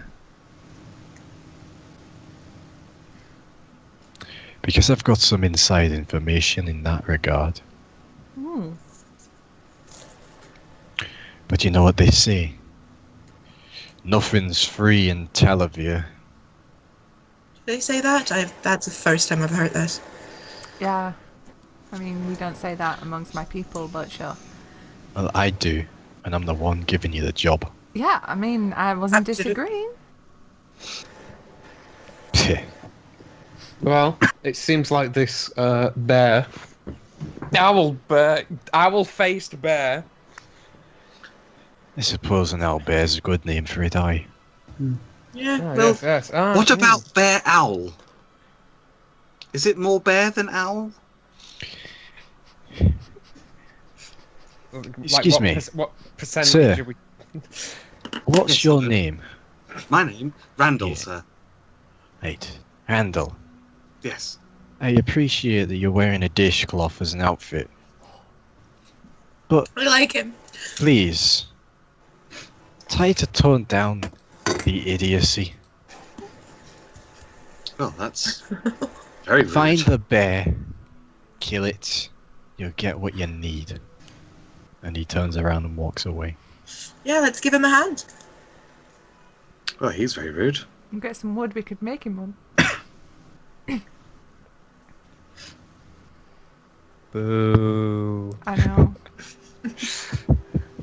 I know. Well, that was bad. That was bad. Yeah.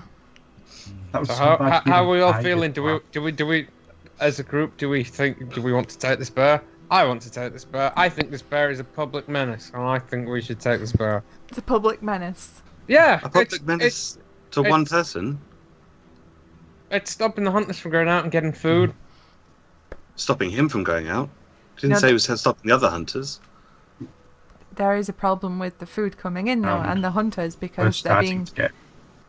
chased around the landscape by. Yes, this awful spread. Oh, how terrible for them. Randall, you are aware that fish come from the sea, and meat Yes. comes from the land. Yes. And you know that a big owl-faced bear lives on the land. Now, you see lots of seafood here. Do you see meat here? No. Ah, maybe that's because they can't get it, because they keep getting eaten by this bear thing.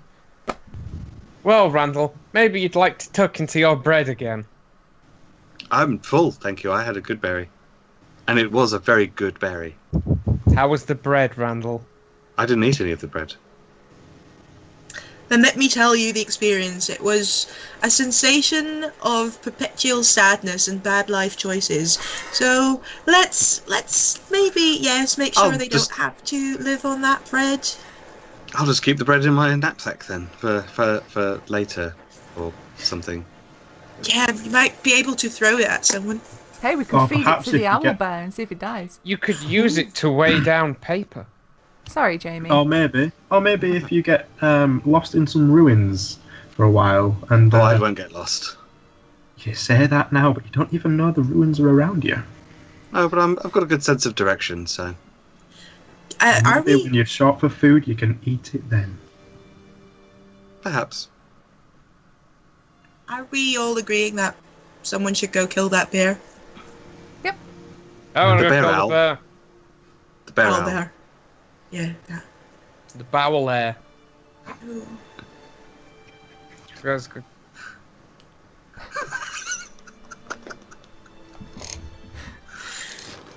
Yes, that. The bowel. Let's go kill the bowel.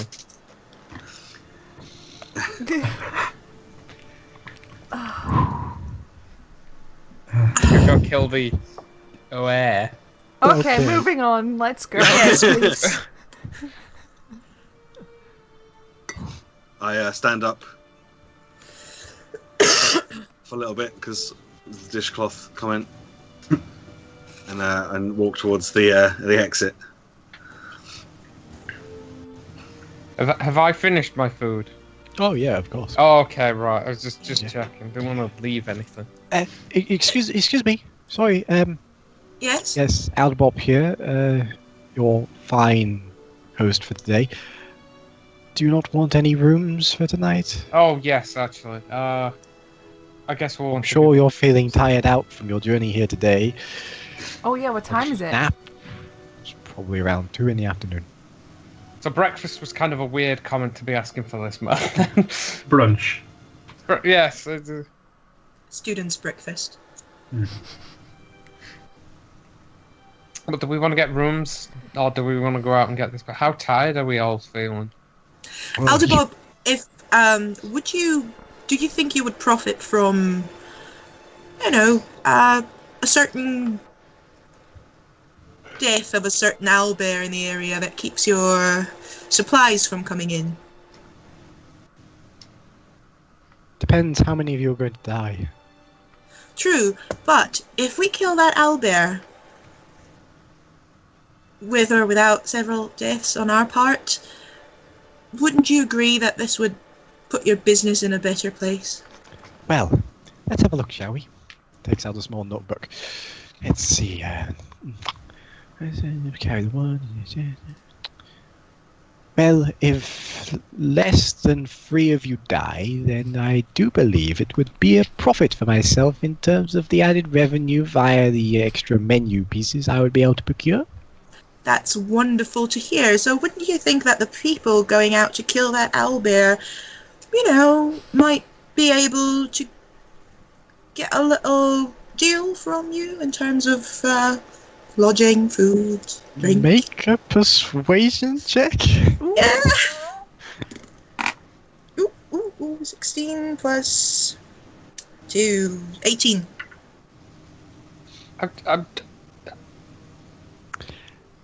I do believe that would be quite a good idea if I was a good Samaritan and a charity man. I'm not, though. Goodbye. Have a good day. Please remember to buy your rooms before you die. But if we die, there's fewer rooms too. Oh, never mind. You just heard what I said. Yeah. Did you roll on that? Oh, well, it was worth a shot. I thought it was a very compelling argument, personally. Thanks. Well, I mean, we should. How probably much are get the rooms then? Per night, that would be 1 silver. You can buy a week's worth in bulk for 5 silver. Are we really planning on staying here for a week? Well, I don't know. Well, where else do you want to stay? yeah, like there's stuff to do with the mines too. We might be here a while. Also, there's all those ruins. Oh, yeah, the ruins. Of course, one of a kind opportunity to stay in a ruin. Oh, yeah, we got it, Alder Bob. You're a brilliant businessman. Okay. Thank you. Okay, you twisted my arm. Okay. If we're No, going to stay here sir, for a I week. didn't touch you. Please, that would be a harassment. God damn it! I love this guy. Yes. I will hand Okay. over 5 silver for a week. Yes, I'll hand over 5 Yeah, me silver. too. Thank you. Thank you very much. Now, if you go upstairs, your rooms are the first 5 on the left. Thank you. As you are currently our only 5 guests. Yes. So much room. So much space. So spacious. Our last guest, well, goodbye.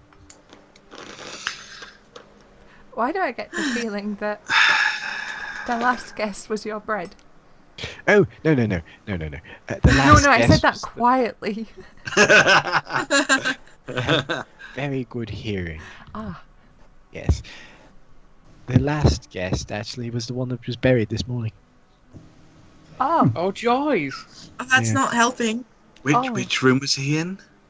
That would be the 3rd on the left. dibs not mine. I'll take the second on the left. I'll take the 4th. First. Oh. Quick, one of you, Oh. take 5th! Oh, I thought I was the last one already. Yes, 5th. No. Excellent. I do believe his pack's still up there, actually. Technically now that belongs to me. Goodbye. He scurries off up the stairs. as he's turned around, can I throw a bit of bread at him? Just a tiny bit, stick in his hair. Sure, make an attack roll with disadvantage. Oh, Bread. that's an 18 and a 16, so Bread is not a very effective weapon. 21. It strikes him in the back of the head and he turns around and goes, remember who cooks your food? Well, I'm not going to eat any food anymore, this prince. Yes, Elder Bob. Thank you for your patron. Throw bread at me again and I'll stab you so many times in your sleep they'll call you Swiss cheese. You could sell that. I could, and I probably would. Alright, okay, let's go. Can we go now? Yeah, we're moving. Where's Tyler throughout all of this? He's just back at his chair watching. As Tyler is wont to do. Should I wink at him before we leave? Nope. No. No. You'll Randel, die. Jesus Christ, give the winking a rest. I'm sorry. I'm excited. I've learned a new thing. I Not yet. guess I'll tell you when to use the wink. Okay. Okay, let's grab Tae'la and let's go. I whispered to Tae'la on the way out, never teach him how to wolf whistle. Oh, Never. Never. What's a wolf whistle? No, It's whispered! Whispered! Sorry.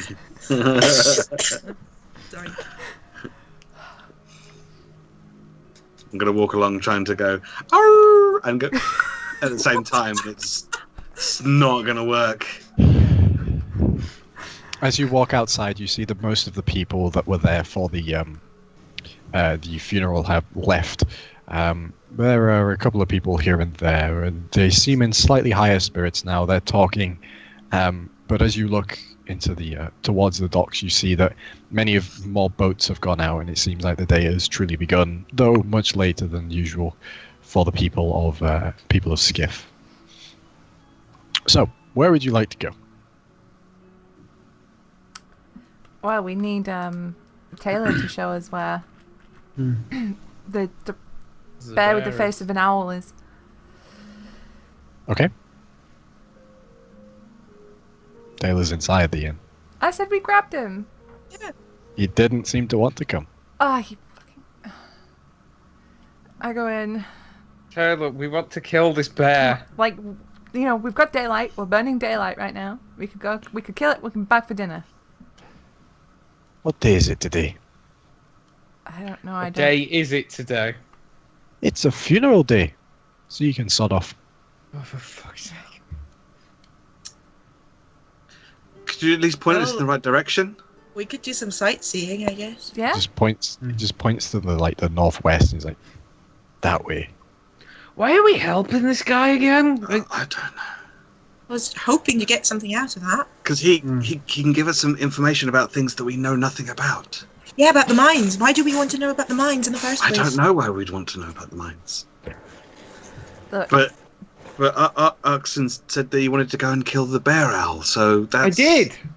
Well then let's just head northwest. I'm not just gonna wander off northwest into the middle of nowhere. That's stupid. Oh, That's a really Well, that's bad what we would have idea. done with him. No, he's from this area. He knows where this thing is, so he can give Where's your us. sense of adventure? Let's explore. My sense Come of on, it'll be fun. self-preservation far outweighs my sense of adventure. I'd rather stay alive than wander off into the woods. Let's go. How many It'll be sessions will fun. it be until that's where we're at? Yeah. I start tugging on Taylor's sleeve. Come on. Which arm are you tugging on? The left one?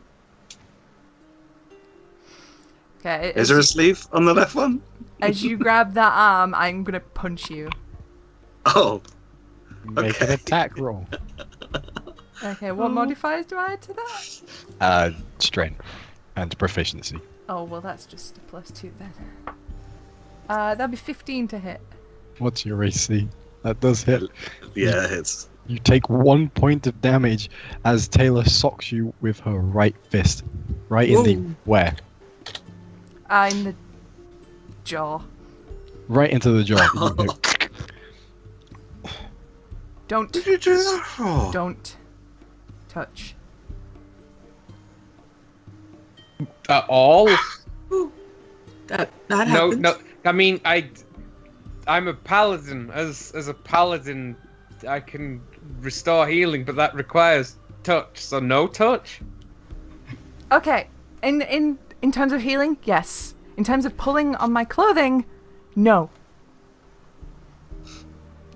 So, Randall, we learned another thing today, apparently. Randall's already started walking away Oh. at this point, just clutching his face.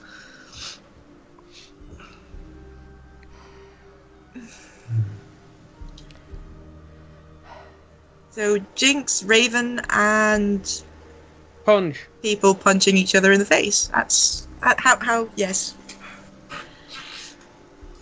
Today is a good day. It is. Shall we do something? Yeah. How far away is the gate? I don't know. What are we doing? Is there any other gates, or is it just the one that we came through? Just the one that you came through, and it's probably around 100 meters away. Okay, well, I'm gonna head for the gate.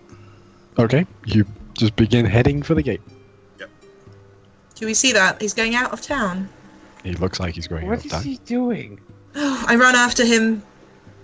Randall, are you alright? Yes. Not really. I want to go exploring. See, I understand that, but it can be quite dangerous out there. You don't want to go out there on your own. How dangerous can it be, really? Really dangerous. Very dangerous. People dying dangerous. He died in the mine. Yeah. Do you remember what happened on the way here, the caravan? Do you want to be on your own when the wrath starts and when the trees come to attack you? If that happens, then I'll run back. It's fine. And what if there's trees behind you just stopping you from running back? I'm quite skilled with magic. I'm sure I can get away. Wouldn't it be easier to have someone watch your back, though, to make sure that doesn't happen? Yes, of course. Then let's just wait for a second and speak about that in a group, and maybe don't tug on anyone's clothes, and no one will punch anyone. Maybe. Fine. Yeah? Okay. So, coming back to everyone else. Okay. So, you make your way back to the rest of the party, and the rest of the party, what are you doing? Shall we just have a look around? Oh, what are we doing? Do you want to just have a look around? Yes, I want to see what Skiff is like. Yeah. Okay. Solemnly funeral look. Yes. Okay. So, let's see here. As you walk around Skiff, you notice that there are many houses here, and you see quite a few people now begin to mill around, return to some semblance of normality. Some of them have changed out of their funerary clothes, and others haven't. As you walk around, you see there are a few buildings which catch your eye as being, not housing. The first of which is a stone building, the only stone building in Skiff, so it stands out quite well. It is thick sets, heavy stones, and has a large chimney on one side, next to which is a covered area in which you can see what appears to be blacksmithing equipment. There is a tall, very well built, upper torso wise lady currently hammering at what appears to be some sort of large fish hook. The smile on her face, you can hear she's humming some sort of tune to which you're pretty sure it isn't in key, but she seems very happy about it. You also happen to pass across the house of what you can only assume is Tae'la's house, as it has many drying racks out the front covered in all sorts of hides and leathers, and he is the local tanner. And as you get closer to the building that you saw them taking the casket towards, I would like those who are holy in the party to make a religion check. No Swiss cheese yet, so that... 20. 20 also. Ah. Okay. You guys see as you get closer, this building is actually a church. You can tell that because what appeared from a distance to be a ship's figurehead mounted on the front of it is in fact a visage of Melora, the goddess of nature and storms. The front doors of this church appear to have been made from old rowboats, and the church itself is made from an old warship of sorts, perhaps a galleon. The doors are currently closed, but from within you can hear some sort of very soft but very powerful singing from. It's quite high, a high tone. So you'd imagine it's probably a woman inside.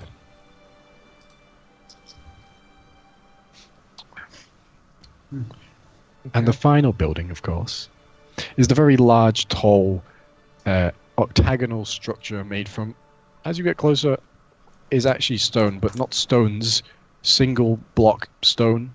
It's in two parts. The first part is squared, and a squared octagon, meaning the four sides are much longer than the four diagonal sides. It's tall and it points slightly at the top, and then the second tower comes out of the center of it.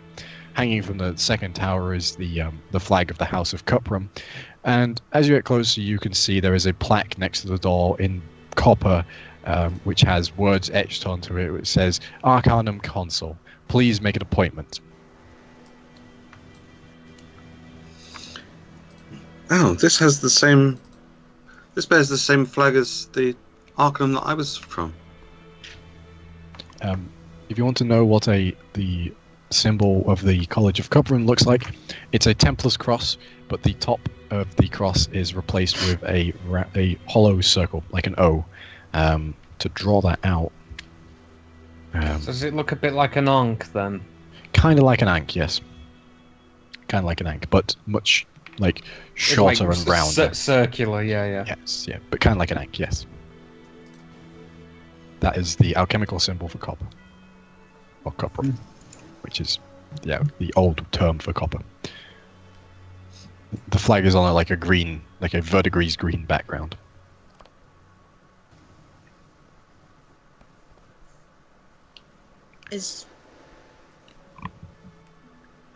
Are there many Arcanums like this all over the place, or? Yeah, there's an Arcanum in pretty much every town. Right. It's an integral part of life on Talevyrr. They're responsible for distribution and maintenance of magical implements. They make quite a good amount of money from it too. The Arcanists, which are in the areas, generally are, for the most part, ritualists, not actually fully fledged wizards. They deal in ritual magic, creation of minor magical implements, and their repairing. You would have seen them throughout your travels and interacted with them most definitely before. They're rather bureaucratic types usually, but they do their service to the communities. You don't have to go in a register or anything. I look to Randel. Just because you have connections. No, I don't. No registering, just an appointment. Yeah, just need to. If we need to speak to anyone, we'll just make the appointment. But I don't know what we'd need to speak to them about, really. They're usually quite learned types and keep a large number of books in their council buildings. I wouldn't mind, actually. Going in, seeing what they know. Yes. Okay. Well, by the sounds of it, we'll have to make an appointment, won't we? Do we just go I don't know how to go. How does this one make an appointment? I assume one in makes front of you, there are two large, story-high doors which appear to be made completely from copper. There's no visible handle. Randall, do we knock or what? Would I know this? I mean, I've never been to one outside of the one that I went to, Yeah, so... You knock. Okay. I'll just go up and give it a little With a knock on tung, the... tung, tung of metal sounding. And a moment passes before a circle of arcane runes appears on the door at about head height. And from within the center of the arcane circle, a pair of lips form. And they go, "Greetings and welcome to the Arcanum at Skiff. Please state your business here."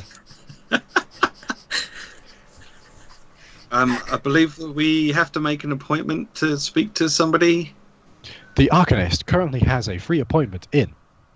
exactly 0 minutes and 54 seconds. To book an Well, that was appointment, convenient. please press the door again.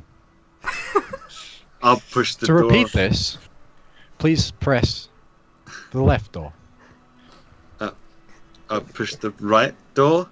Thank you. You have booked an appointment with the House of Cuprum, Skiff branch. This has been Magic Mouth Interpreters. If you would like this in Braille, please knock twice. If you would like an interpreter that speaks other languages apart from Common, please knock 3 times. Thank you, and have a good day. Stay like really still. If they Hang on. needed Braille, how would they know? No, this doesn't work, does it? 'Cause if you're blind, you'd be fine. You could hear. If you needed it in deaf, you'd need sign language. But I would at the door. I've just been stood there the entire time, like. This Oh yeah, door. I am as well. I am. Don't worry. I'm the same. This has confused even me. I don't. After not quite a minute, the mouth appears again and goes, "Your appointment is ready, Mr. No name given. Thank you, and welcome to the town of Skiff, House of Cuprum, Arcanum console." And the doors open. Well, Okay. Yeah. Please have an wipe your appointment. feet. Remember, no shouting, no fighting, no rioting, no pitchforks or torches allowed. We are not a witch. We are a respected magical organization. Thank you, and we do not float. That's important to clarify. That's Okay. awfully specific. Is that a myth? Is there someone that floats? What's the problem with I floating? don't float. Well, No, if they're it not a quacks. witch. They just Yeah. right. Oh God. Yeah. Okay. Oh Okay. Yeah, I turn to Randel and say, "Can you float?" I can fall really slowly. Does that count? That's. No. It's not really But floating, it's is it? close. Yeah. No, I can't. I can't float. We'll throw you in the Okay, sea that's a next time we're weird near. places. We'll see. Well, Let's just shall Never we? been Shall in we? one of these. Let's go in. Yes, let's head in for our appointment. What are we going to ask about? Your appointment is running exactly 0 minutes, 0 seconds, and 0 microseconds late. Oh God, in we Please go. step inside. Here I we go then. don't want to upset the door. I Yeah. go in. I'm scared of the door. I do what the door says. Please remember to wipe your feet. The College of Cuprum values its cleanliness. I wipe my feet. Is there a doormat? There is a dormouse. Thank you. Thank you, door. It is not a problem, Mister. No name given. Wow, this is a whole new world. I will wipe my feet and head inside. Yeah. This has yeah. been the Magic Mouth Door Edition Interpreter. Thank you very much.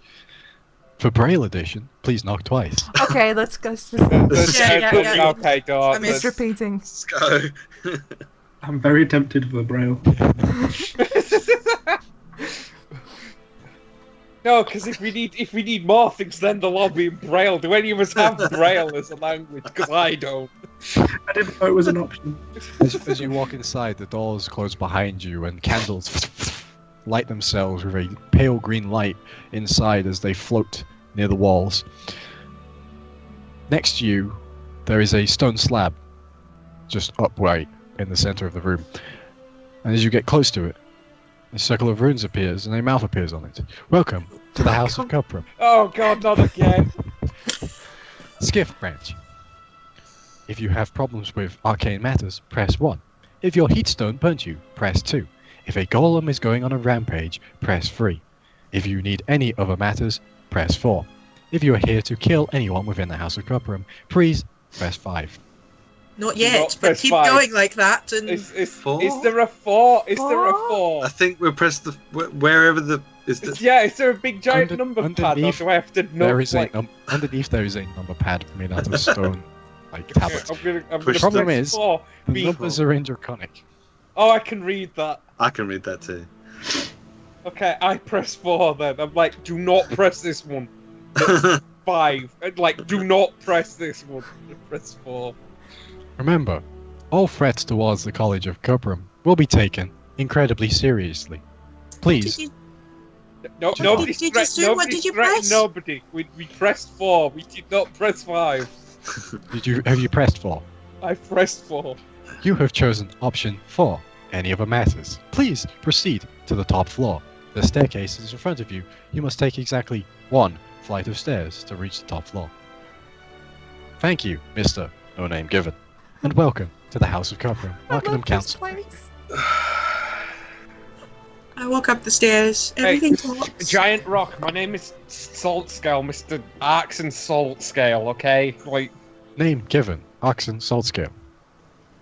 see. Dragonborn, bronze scales. Approximate age, unknown. Profession, paladin, god, Bahamut. You are welcome in the House of Cuprum. Please, Bahamut be praised. I whisper to Arxan, I think you just gave them your soul. Remember, souls are not taken by the House of Cuprum. Necromancy is expressly banned by the House of Cuprum. Any found in the use of necromantic spells will be discharged immediately with a large amount of arcane force, disintegration, or death. Thank you for using the services of the House of Cuprum. Magic Mouth. Let's go up the stairs. Let's go. I feel like I might be going slowly insane. I don't. Like I don't know that this rock is stealing my soul, but it is slowly driving me to drink. So I kind of take your shoulders and lead you away towards the stairs. Like, come on. As you walk to the stairs, you see a shimmer appear in front of you, and a person appears, though they are almost completely translucent. Their hands are clasped in front of them, and they're wearing long, flowing robes. You have entered the House of Cuprum proper. I am the automated security system. oh my god, no! Fucking wizards. Oh goddamn automatons! Please, follow me. Is Do there not a deviate real from the path. person in Is here? there any person alive? This is just like mashing options at a call center until you get to a I'm pressing person. the hash key. Like I want to speak to a real I person. follow this mysterious shimmering, fucking whatever it And is. As for living peoples within the facility, there are currently 6 living individuals within the facility. Okay. No, nobody has a rat or Wait, something in their Well, pocket. there's 5 of us though. Yeah, That means so there's there's one other probably person. one There is a- person. Yes, the Arcanist is waiting for you in the top floor. Please, Okay. proceed forward. Okay. Okay, I'm gonna follow the automated ghost. Thank you for following. It's a wizard Roomba. The ghost floats up the stairs. You get 1 flight up, and the door at the end of it is like the others, a single sheet of copper. Is it going to talk? Of course it is. Why don't you knock and find out? I'm not No, knocking. no, I'm no, terrified no, of these no. things right now. Knock on the door. Arcane runes appear entirely around the edge of it. You go- For a moment, it's silent, and then the runes. The door vanishes. Oh, thank This one God. didn't talk. Good sign. Smell of cooked meat and hot coffee can be smelt from within. You can hear the crackling of a fireplace and the occasional of a book page being flipped. Right, well, in we go then. Yep. Okay. It smells Just nicer than imagine in the us all tavern. hooded together like the most awkward, nervous group, just shuffle into this room like, hello? As you get inside, you hear a person stand up. As you look over to the side, there's a wingback chair with a table next to it with a decanter of a sort of bronzish liquid inside of it. The book that you heard, like flipping pages, is floating in the air around a foot away from the wingback chair, and next to it there is a very large fireplace which is roaring with quite the impressive fire right now. The figure stands up from it. They are dressed in long verdigris coloured robes with a copper trim to them. The hair on them is long, lower back, and is bright blonde. It's held in place by a circlet. And as they turn to you, you see long elvish ears and the normal elvish eyebrows, and what looks to be kind of a middle-aged elf female. She goes, greetings. Welcome to the House of Cuprum, Skiff branch. My name is Arcanist Amelia Feyre. Are you real? Like, Is it real? Indeed I am, Mr. Saltscale. oh, thank Christ. Wait. Thank Bahamut, rather. I'm sorry. I'm trying to work on my blaspheming a little bit. Really got to work on that blasphemy. What was the name again? Sorry. Deities that don't I will recognize copy it into the chat for you. Oh god, I Thank gotta you. stop talking like the mouth. Like the magic mouth. Please do, Stu. We're all terrified. He's stuck now. He's just stuck forever. That's just how Stu talks now. We've just gone through the D&D equivalent of a call center. Yes. Yeah, aren't we playing this for escapism? Like, wow. Priest +1 for populism. Anyway, Yes, I put it in. So- I put it in the Roll20 chat thing. Thank you. Yeah, thank you. Um, Good day, Arcanist. I believe my colleagues, acquaintances, wanted to speak to you about something. I come from the Arcanum vault, Oh. and You are a fellow member of the House of Cuprum. I am. You're wearing yes. your non-regulation robes, however. I'll have to write that up as an infraction. Please give me. Well, I've actually finished at the Arcanum. I see. Please give me your name. My name is Randel. Your last name too? Nalo Buckman. Thank you. So, Mr. Buckman, it's a pleasure meeting you. It's not often we get a wayfinder. No. Wayfinder. Not sure what that is. Well, I assume that's the only way that I'm not going to have to put you in jail right now. Because wearing non-regulation robes is 1 week in Pocket Dimension prison. Oh, Unless you're a wayfinder, of course. sure. Yeah. yes, oh yes, absolutely, that's what you told me. I think you call it differently, but yes, he is. We were just sent over from Tae'la the hunter to find out more about why it's been so hard to get food in this area, and thought you might be able to help. Oh, I see. Yes. There's been strange happenings around here recently. What do you want to know? We heard about an owlbear like creature, owlbear. An owlbear, yes. Yes. Said to have been created during the rubric. An unholy fusion of owl and bear, and somehow meaner than both. Ah. I didn't know bears and owls were mean, but yes. I wasn't so sure about owls being mean. Have you ever Is met there- a man that's been attacked by a bear and said they liked it? I can't say I've ever met a man who's been attacked by an owl. Is there That is true, yes. anything in your books perhaps that would be of help in slaying the beast and thus helping the town of Skiff and its people? Well, as far as owlbears go, they're pretty straightforward creatures. They're rather tough, strong jaw, but nothing expertly magical about them. They don't shoot lightning or anything, if that's what you mean. That is helpful, thank you. I am afraid that you'll find that this won't be the root of your problem, though. It goes much further than this. We have heard of Oh. other issues, yes. What are you referring to? The wildlife around the area. I'm sure Tae'la told you about them. Yes.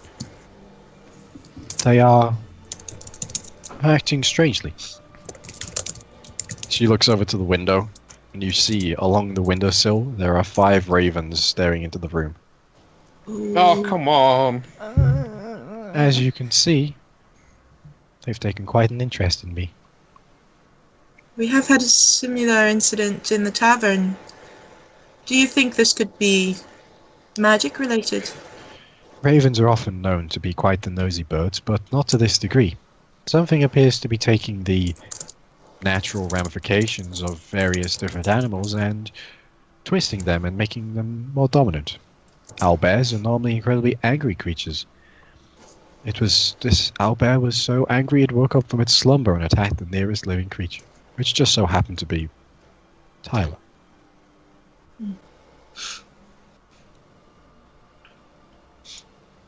It's not just affecting the wildlife as well. Are you referring to the incidents in the mine? No. Oh. Are you referring to the weather? No. Bokob's wrath is well known. What are you referring, if I may ask? Have you seen the mood in the tail? I wouldn't really call that the height of spring, would you? Well, you assume... it was a funeral today, so it's hard to judge. Have you ever seen anyone at a funeral and not have them look completely sad? Yes, but that's Yeah. usually goes forward. Tell me, did they look like this has happened before? Did they look like they cared as it's happened before? Looked like they, yes, had been used to. What are you getting at here? I don't know. What am I getting at here? Don't antagonize her. No, I'm being inquisitive. I'm just trying to get it to the point. I'm not being that. I'm like, what?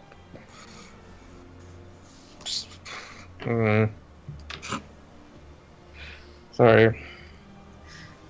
I'm afraid I'm not at liberty to talk about many things without express permission from the House of Cuprum.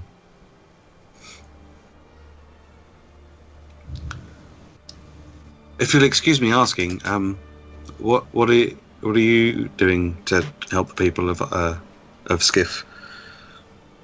Well, of course, I'm the local Arcanist. I'm responsible for the creation and maintenance of any arcane implements under the House of Cuprum's name.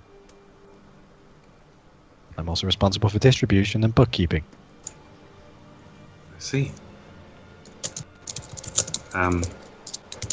Do you have any spell books at all? I do, yes. Would it be possible for me to have a look at some of them? One of them?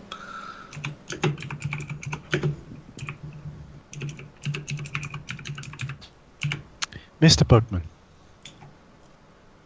Yes. please, take a seat. Okay. Okay. You see a chair slides across the room and lands about 2 foot away from the wingback chair. Go and sit down. The Arcanist goes and sits down back again in the wingback chair. At this point, it's obvious to me that you're definitely a wayfinder. No one has that sense of curiosity and interest in the house. Tell me, why have you been sent here? What dealings does the house have here that I have not been informed about? I think of myself as a bit of an explorer, and I like exploring things and trying to get lost in the city of Vault and then finding my way home again. And I realised that I have quite a good sense of direction, but not many other people do. So, I've read of journals and things that talk about maps, but there aren't an awful lot of maps around. So I thought that maybe I could attempt to make one myself. Mr. Bookman, you're testing my patience. I asked you why the Arcanum sent you here.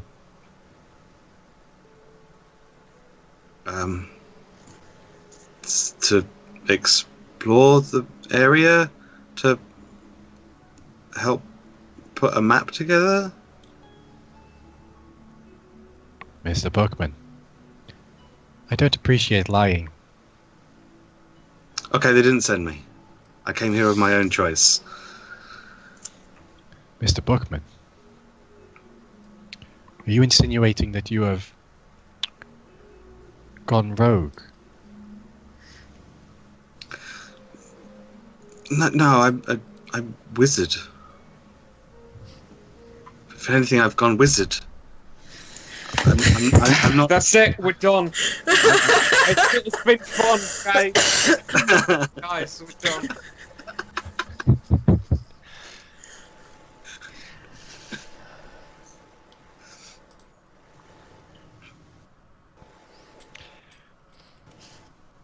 Mr. Bookman, you're not aware of any of the goings on in this town at all, are you? We arrived this afternoon. We saw that there was a funeral. We got ripped off at the tavern for some dodgy bread, and then we came here. Mr. Bookman, come see me again in a week. I will have a spell book ready for you. You may have full access to it. No charge. Oh, well, that's very kind of you. Is there anything that you want in return other than... You said there's no charge, but is there anything I can do for you? Mr. Bookman, our conversation is finished. Thank you. Okay, thank you. The rest of you, is there anything I can help you with? You have exactly 2 minutes and 37 seconds left on your appointment.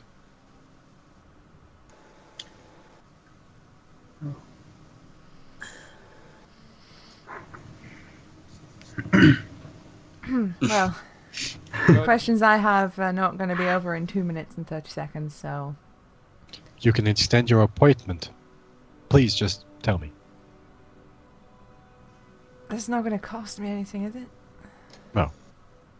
Okay. House of Copram gives information freely. Oh, excellent. Well, tell me everything you know about the Earth and why it is the way it is. An untold amount of time ago, some unknown force created something known as we now call the Rubric. A vast explosion of arcane energy that was just forced straight into the planet itself, thus rupturing it into what we know now. Since then, it has been widely accepted among Arcanist backgrounds that the Rubric was, for all of the damage it did to the Earth, a grand progress for magic. Since then, creation of magical implements has been increased by tenfold. We have been able to create magical contraptions that are able to increase the livelihood of those that live inside and outside of cities, the only detriment to those that live outside of human settlements, alongside Dwarven, Elvish, Gnomish, Halfling, and other civilized races' settlements. With the greatest amount of respect, that's shit. How is this a good thing? This is not supposed to... The fucking land is not supposed to fly in the sky. Come on. How is this a good thing? Well, I agree with you that the happenstance of floating islands and strange storms from heavens are not in the best interest of the survival of any of the races in here. The Council of Colleges and the Houses combined believe that the rubric will provide us with the answer, and we can eventually solve these issues by the use of magic.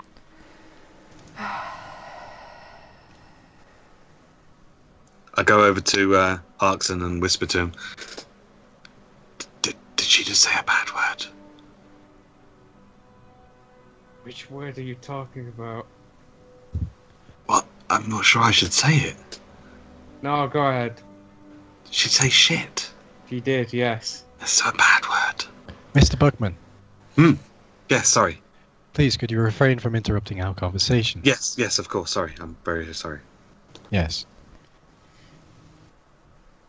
Yeah, just waiting around for something magical to happen, yeah, that's... no.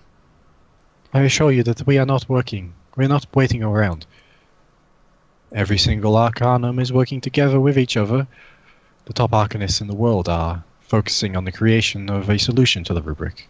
Whether this be the reversal of certain parts of it, most notably the effect it has upon the Earth and the creatures within it, or the complete removal of its dangers via the use of arcane sorcery, that is yet to be decided, but I assure you the Arcanums are working as hard as they can on it.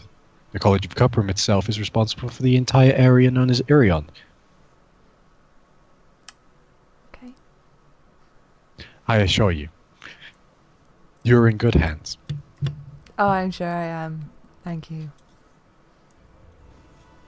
I must say, though, there are tribes around the world. They seek to guard the ley fonts.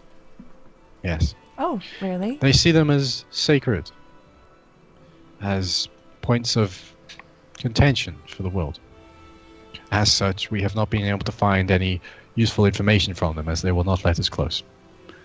If you know anyone who would be able to get us close to them, please let us know, whether that be an elder or a higher councilman. We, at the House of Cuprum, do not resort to violence. Oh, well, if I ever see any of these tribal... What type of people would they be? Druids, perhaps? We have no information on their type. They are very secretive, and are not prone to using displays of force. Yeah, We, however, honour their wishes to not go close. They do seem like a very mysterious, secretive bunch. Well, if I ever see any of these secretive tribal folk, I'll certainly let you know. Yes. Do tell me. Yep. Yes. Straight away. First person I'm I sure come your to. I'm sure your arm very much hurts. What the fuck did you just say? Thank you for your time. Does anyone have any more questions for the House of Cuprum?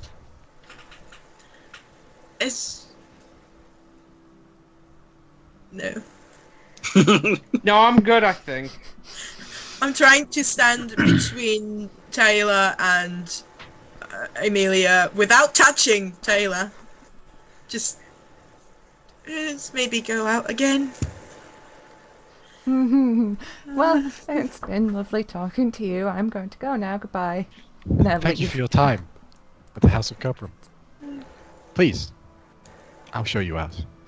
And do remember, if you see anyone from the tribes, let us know. First part of call, surely. Yay. Yeah, definitely. I'm so trustworthy. Indeed.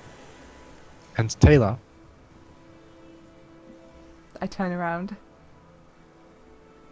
have a nice day.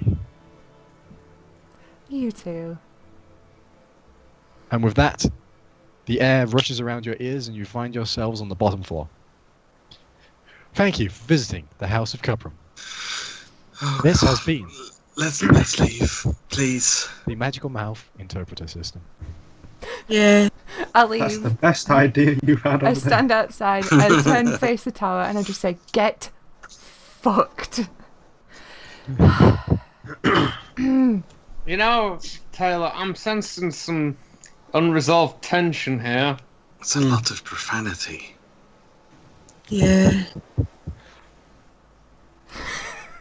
Last time I heard that much profanity was when my dad got drunk. It's a good thing you don't speak Dwarvish. Oh, I Just don't. Wulfric looking like 1,000-yard stare. It's like that dog with the cupcakes.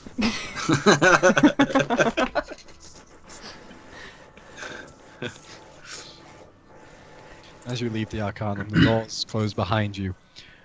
For a final time, the Magic Mouse says, "Thank you for visiting the House of Cuprum. Yes. Yes, Good, we'll good door. Thank you, door. Bye, door. And please remember, Tae'la, if you see anything untoward or any members of the tribes, please let us know.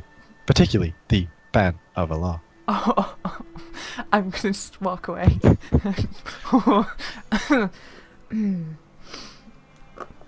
Fucking wizard. I get Not a the- fan. Not a fan. Not every day I see a door piss off a person. More often than you think. Welcome to Talevyrr. I'm very confused. Welcome to my D&D games. I'm just kind of round the corner waiting for you guys, just stewing. Hi. I catch up. Are we still anywhere near the temple to Alora? Yes. Not Malora. Yeah, that might be worth Hello. us visiting. Yes, you're quite Yeah. close to it. Can we still hear singing? Yep, still seeing. Oh, damn it, there's a funeral. Mm. Yeah. That's the fact we keep forgetting. Although I do want maybe- to watch I the mean, people now that the Arcanist said the weird thing about people not being sad. So I Do do want to you see want what the to people try are and like. sneak in the back of the church then without disturbing anything? I feel like we'd get better answers from in there than we would that bizarre place. The doors could talk. Don't worry, it's not long until Randel can learn Magic Mouth. Oh god. Oh no, don't tell him that. God. I didn't Okay. know that was a thing. Yeah, Magic Mouth, it's a spell. It does. Well, I don't need to tell you what it does. I think we know. Please, yes. There's also a better version of it called Wards and Guards. 7th level though, so Yes, let's not get ahead of ourselves. No. Barely cast magic missiles. okay. So are you heading towards the Church de Melora? Yes. Yes. Is there any way of getting in without possibly opening a big creaking door in the middle of a song that will draw the attention and mark us as horrible people? Make an investigation check. 13 plus 3, 16.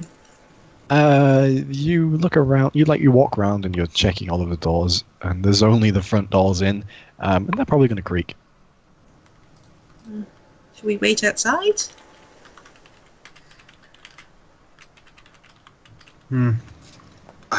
Defer to my holy friends, colleagues, acquaintances, people.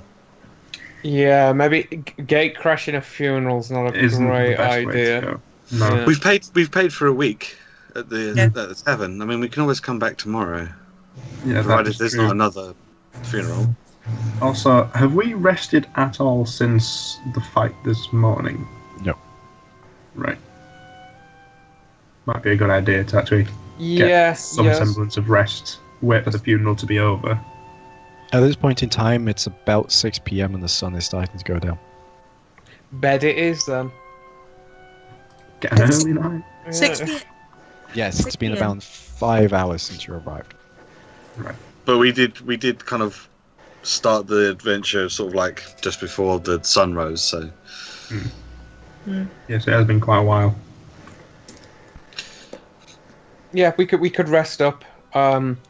Tomorrow, see if the Tanner's in a better mood. See if he'll take Yeah. us to the Owl Bear as well as investigate the. Well, not investigate. Visit the temple as well. Yeah. Okay. Sounds like a plan. So you're walking back to the crack mast. Yes, to see Elder Bob. Oh, I hate him. Alder Bob. Elder Bob, sorry. Alder Bob. Elder Bop. He was out. Bob. Bop with a P. With a With a P. Oh, Yes, okay. be Alder Bob. I Elder can, Bob. Okay. I can put his Okay. name in chat if you'd like. No, I got you. Sorry. I'm putting it in anyway because listen to your rules. Bop. This is the hill you're gonna die on. Attack Elder Bob. Do me that. So, Bop, road attack. as you make your way back to the cracked mast, you round the corner next to it and you see the door fly open and two people stumble out, intertwined with each other, and they tumble across the floor. When they stand, you realise it's the two brothers that were in there beforehand. One of them, the one that looks to be the elder of the two, is brandishing a knife in his hand. His eyes are crazed and wild, and he looks down at his younger brother and just lets out the most inhuman, blood-curdling scream that you've seen, and just lunges on his brother and just catches him in the arm, and the knife goes straight through the brother's arm. Okay, I'm gonna try and restrain the brother with the knife. Okay, I was going to do the exact same thing. all right. Make an athletics check then, Arxan, with advantage because Mr. Wulfric is helping you. Okay, thank God for advantage. Okay, that's better. 16. 16. As you grapple, you manage to pull him off, and you see the younger brother is now. What are you doing? What are you doing? And as you pull him off, you've got him like that. The elder brother just bites down on your wrist as hard as he can with his teeth, biting into the chainmail armor, and just keeps biting. And you can hear his teeth crack underneath the pressure as it bites straight down into your chainmail. But he just keeps biting. You can feel blood starting to well from his mouth into your arm, like into the the clothing He's like underneath a your armor. crazed animal. I need to kill. Okay, I would like to cast Charm Person on the crazed brother. You've used 2 first-level spells already. Oh fuck, I have shit. Well, I can't do that then. Balls. Ah! That's why I wanted to rest. I know. Ah, bollocks. You need a long rest to get your spells back. No. Can we restrain him in any way? He is currently I've grappled. got him. Yeah, I've got him at the moment. No, but I mean, so you don't have to hold him. Oh, grapple I've him. got rope on my explorer's pack. So Yeah. I'd like Yeah. to try and bind his hands. At this point in time, you feel, Arxan, you feel his jaw break as he's continuing Oh. to bite down on you. He just looks at you and his jaw's hanging open. Now he's like... and he just starts ramming his head into your shoulder, just trying in some fashion to hurt you. Pin him down. It'll gonna end up killing Sit on himself. him. Right. Is non-lethal damage a thing in this? Yeah, you just say you're doing non-lethal. Okay, I want to try and knock this guy out. Okay. I mean, make all an- I can do is punch him, really, because... Make an attack roll with advantage. Okay. Jeez.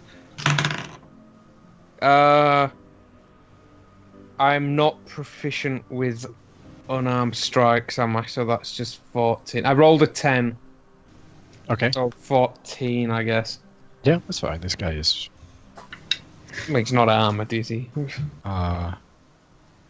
Okay, so you push him to the ground, and you just put your arm on the back of his head. And he's trying to reach around with his arms to try and get you. Oh, okay. And he rolls a natural 20. So he grabs you by the arm and just pulls you forward and over him, and you take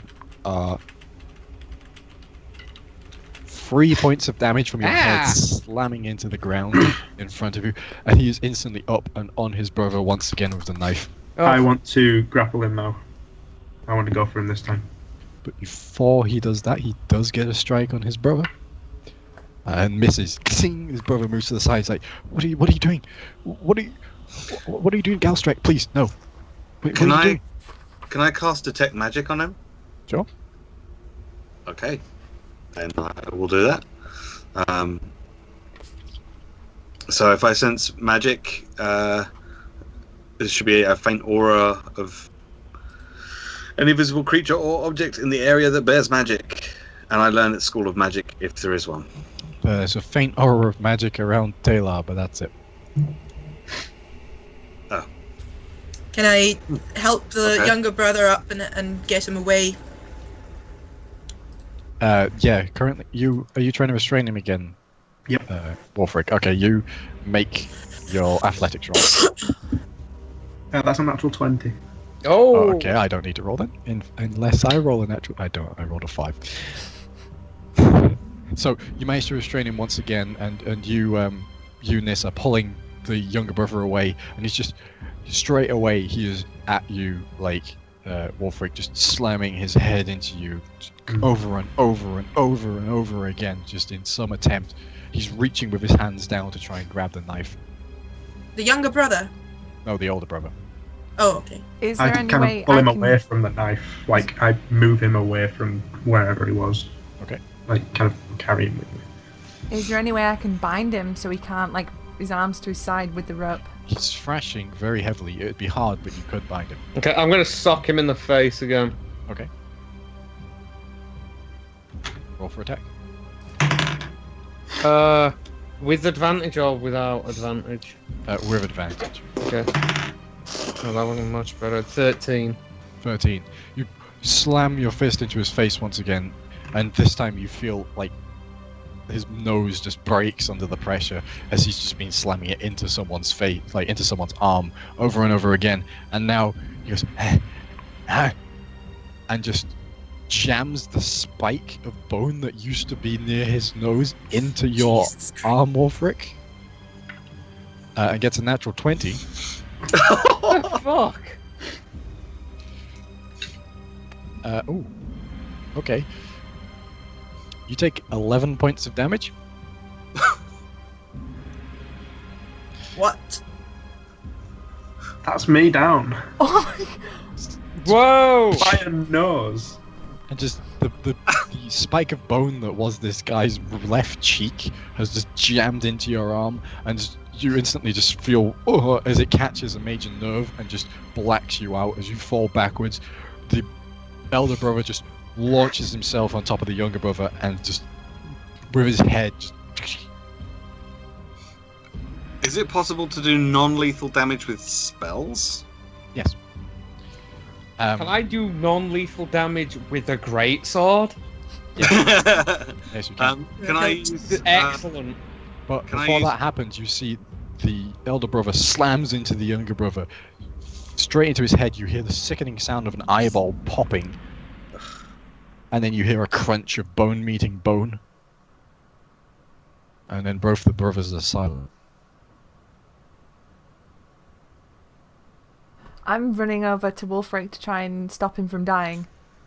Yeah, I can give him some lay on hands. I'll give him the last of my lay on hands. Okay. I'm gonna crouch down next to the two brothers and... Make a medicine check. Oh, that's probably a bad idea. What is my medicine? Oof. Okay. Roll high. 15. 15. Mhm. They're both dead. What the fuck just happened? The front of the older brother's skull has caved in and gone into his brain, and the spike of bone has gone into the eye and into the front of the frontal lobe of the younger brother. I look at the inn that they just came barreling out of. Is there anyone watching from the door? Currently, Tae'la and Alderbob are just watching dumbstruck from the door. Even Tyler's gruff, normal scowl has just dropped, and he's like, What just happened? What? I don't really know.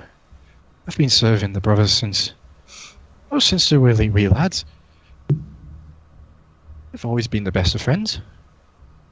But then, Galtrick just put a knife on him. What's going on? Could you There's tell no us? arguing? No disagreements? Yes, it was. Not prior to this, no. It seemed more nefarious than that. It seemed almost animalistic. Like he Yeah. just kept going. He had no consideration for himself. He tried to bite through my arm so hard he dislocated his own jaw. What was left of his face tore open my arm. Like this was not some mere disagreement. This was. I don't know what you mean for me. I'm a simple tavern keep. I don't know where I'm going. He's a hunter. No, I'm He's so dumbstruck he can't even speak. This is far beyond us, my friend.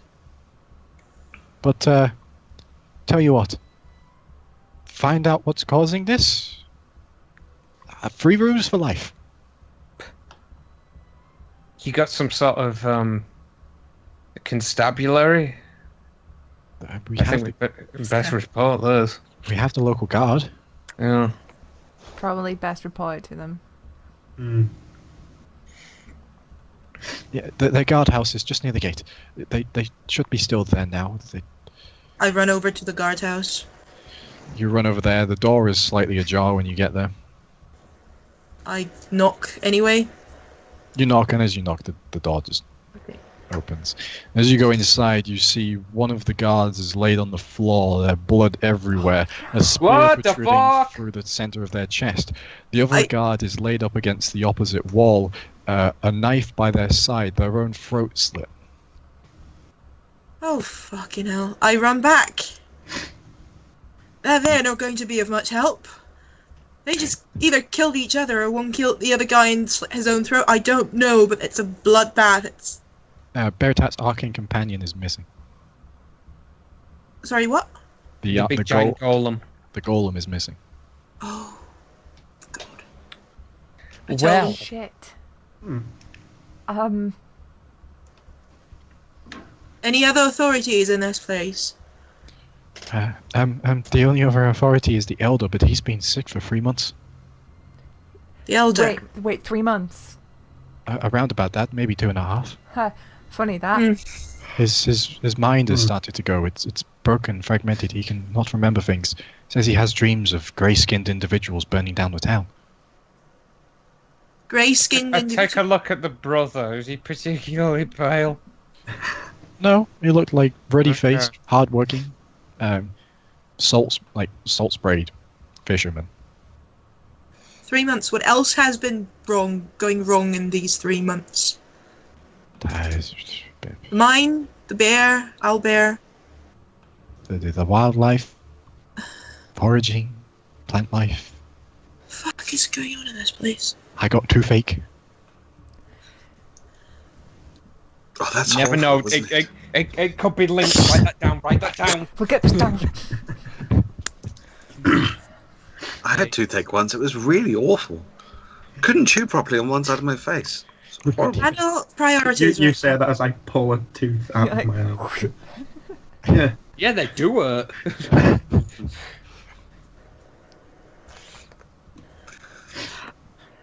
Where is the elder now?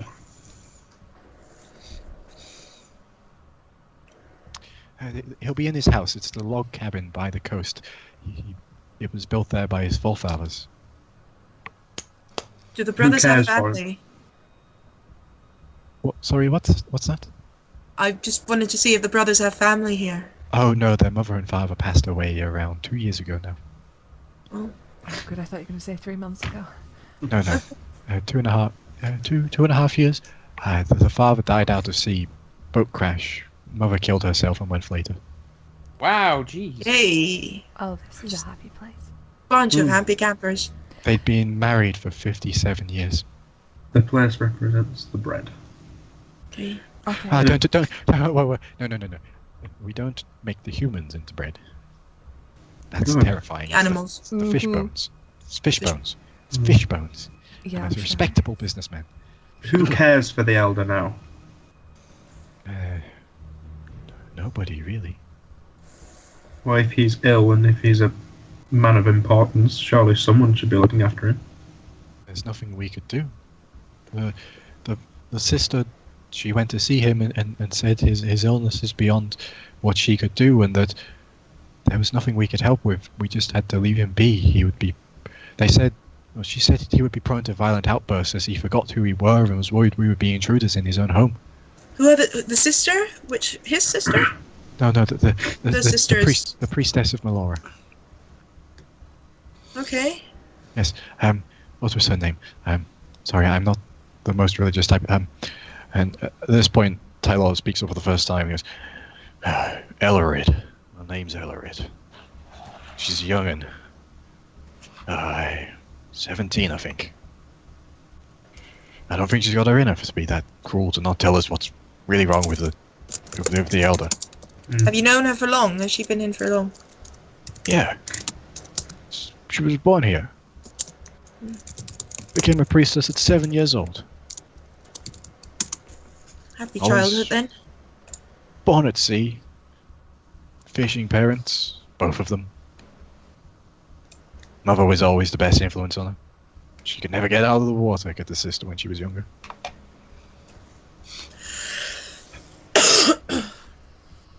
Well,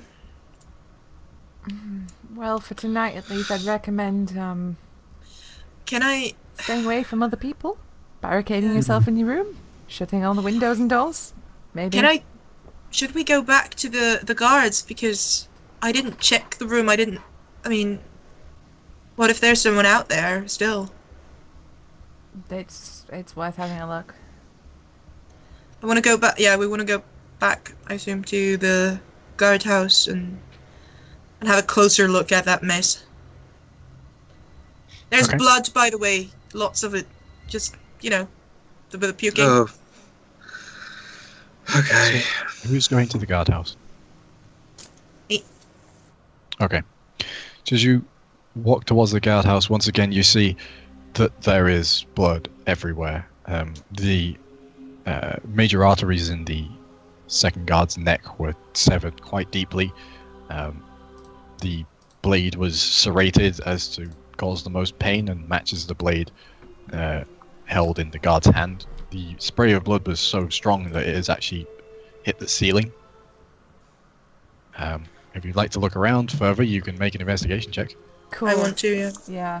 It's like CSI. I'm just gonna pull my robe up, just over my nose and mouth, just to kind of As you hold walk, back. as you walk in, where it catches along the floor, does get covered in blood. I got a 6. I got a 12. Okay. I got a rock. Randel, are you making an investigation check as well? Sure, why not? Investigation. Oh, I've got a good score for investigation. Yeah, that's 18. All right. So you managed to overcome your nausea for just enough time to look around, and you can see patterns in the struggle based upon where the two people were. It seems like the second guard killed the first guard and then killed themselves. There's no evidence of any external entry or any sort of people sneaking out. There's obvious signs of a very large scuffle. The two guards, one is male, the other is female, at least physicality-wise. The female guard is the guard that appears to have gone and killed the first guard. The spear that is stabbed through the first guard is around 6 inches into the floor as well. What? Oh. And appears to have pierced in one strike. As you look around outside, where the golem was stood, where it sort of powered down when you came in, there's no signs of the golem moving anywhere. There's no footsteps. It leaves quite heavy footmarks. You'd know that. The library always shook slightly at the college because of the footsteps of the golems. Within, you can find there's papers for entries, there's papers for caravans, but there's no sense of any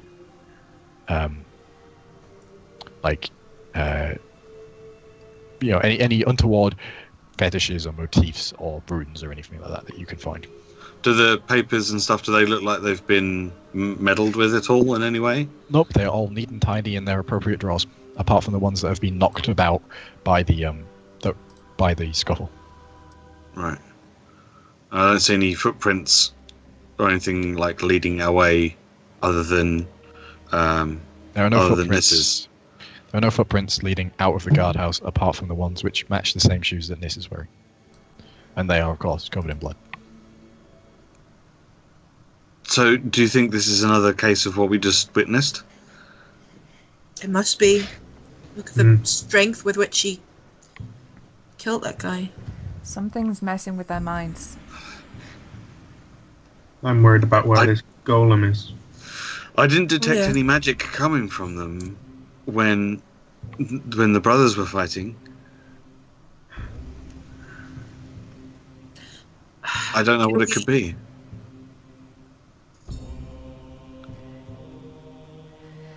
I But don't if the know. goat- Maybe it's a poison, perhaps. I'm not really one for medicine, so I don't really know. But what else could make someone that angry and strong? A plague? A disease? Something I've never that- heard of a plague of madness before. We live in a place with floating rocks. Honestly, Well, there's options. I bet that was involved somehow. How does Would your magic detect somebody who wasn't magical but was under the influence of magic, or does it just detect people who are magical? You'd know, Randel, that it detects sources of magic, whether that is affecting a person or is a person. It's anything magical. It would detect things like golems as being magical. It also lasts for, I believe it lasts for a minute, so it'd still be up now, and you'd see that there's nothing in Yeah. this area. Okay. So yeah, there doesn't appear to be anything magical in here either, and yet these people have somehow managed to. The spear is 6 inches into the ground through the body of. They were literally impaled. The floor is wooden, by the way. It's not stone. No, Just- Yeah, No. but still, 6 inch into wood is impressive. they were literally impaled on the ground with this spear. Like I don't know anyone that's strong enough to be able to do that. Who do we need to notify about this? I don't want to leave them like that. Well, right now they were part of the authority, so I don't know if there are any other town guards, but this is the main gate, so find more guards. Can we the go back church. and ask Elder Bop about other guards, who's the next in line? We just arrived in this bloody place. The next in line would be the Elder. There are no other guards. It's just those two. All right then. So as a town, then we are in. We're not in Great Waters at the moment, are we? No. With no guards and an elder who's slowly deteriorating.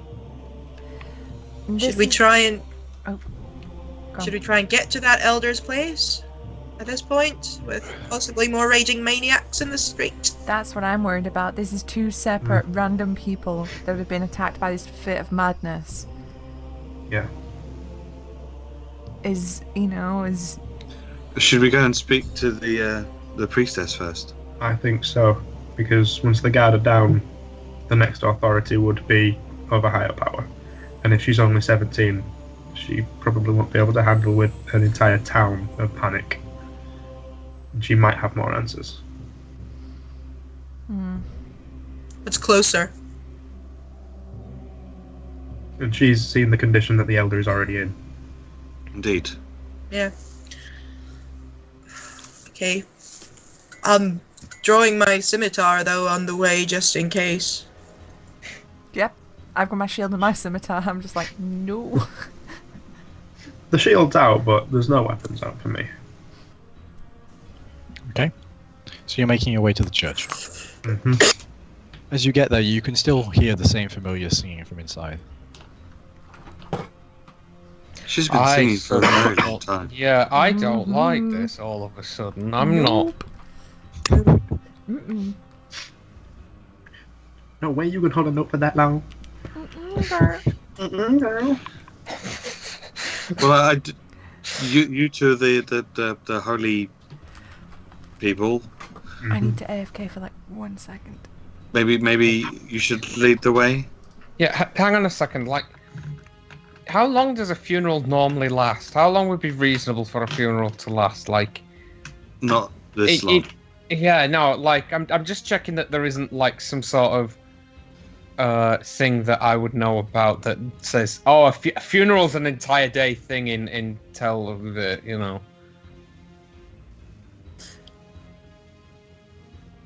Because that's an awful long time to just sing. I don't think even if there is a funeral going on that this can wait. Yeah, right now. They'll Okay. need to. Okay, I sheathe my sword again before going in, just in case. But Okay. Yeah, I'm not going in weapons drawn. no. So you all make your way in, sheathing your weapons before you do. As you open the doors, you see there is someone knelt down in front of what appears to be the altar at the end. As you get inside, you can hear the faint sound of the ocean. And after the doors open, you hit they creak as they open. And after a moment, the figure knelt down, reaches up, and closes a box on the altar and they're singing, stops. And they turn around and you can see a young girl, you know, around the age of 17. They're quite short as well. They're around 5'4".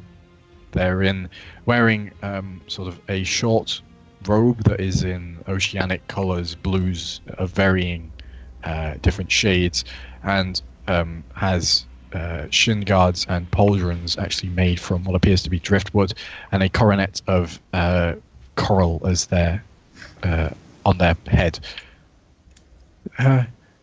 Welcome to the Church of Melora. Sorry to have. I'm a little confused to have visitors this late at night. My name is Sister Elred. Hello. We are there no people around her? The singing just came from the box. What? Yeah, the singing looked to have been coming from the music box. Right. We are having an issue outside the tavern.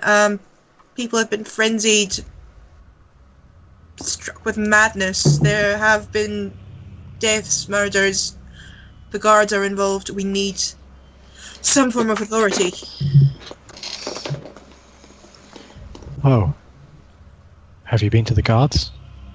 Yes, they're dead. Sorry? They're dead. Two, a man and a woman, killing each other, it seems.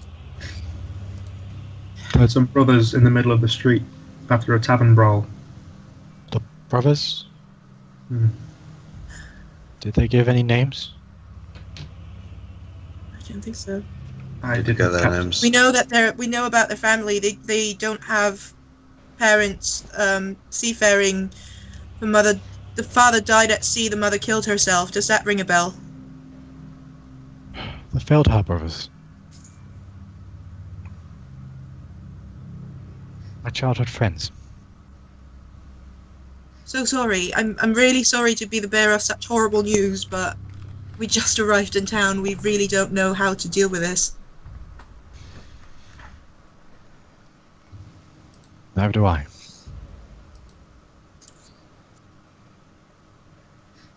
One of the brothers didn't seem to be in their right mind either. The one that was the aggressor. The elder brother or the younger brother? The elder.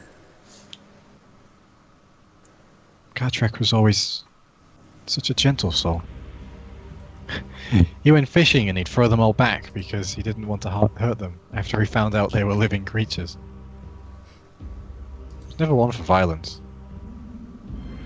There's something clearly seriously wrong happening here.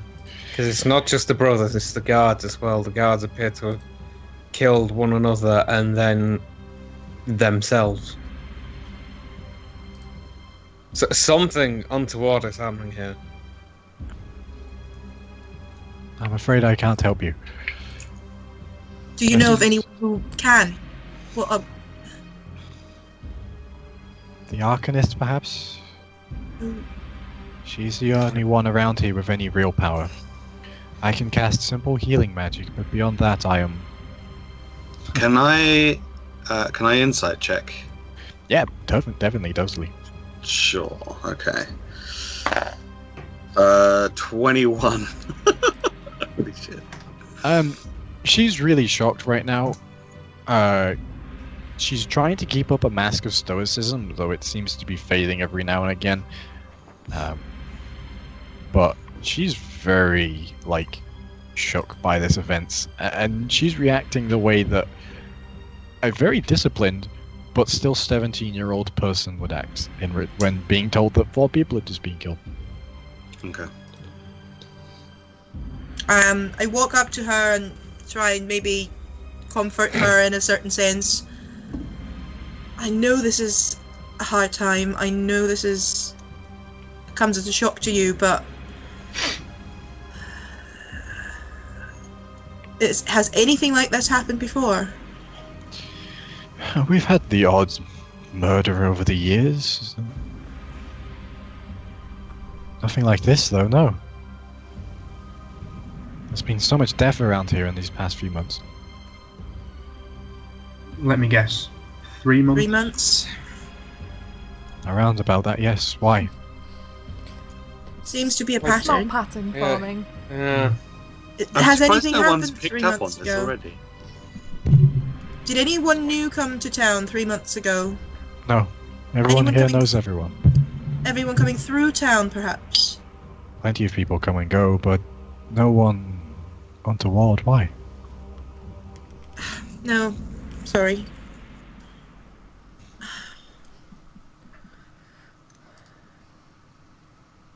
There is Yes? one person, actually, that might be able to help. I'd completely forgotten about her until now. I don't know why I couldn't remember. Oh. There's an old woman that lives just outside of town. No. Oh no. Not a woman. It's an old man. Sorry. I don't know what's wrong. Sorry, it's been a very long day. Funerary rites for a priestess of Malora last for 12 hours. I will be going late into the night and I'm already exhausted. I'm just slowly raising my shield anyway, just in case. I can't remember their name. Wait, no, they died. Oh, they died. Yes, they died. Over a year ago.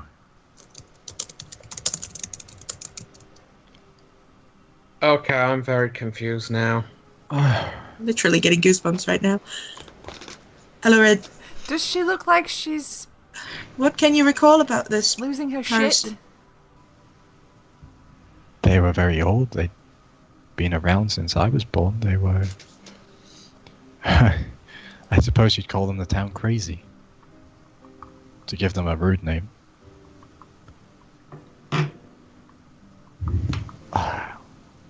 What's their name? Uriana. Uriana. That was their name. Yes. Oriana.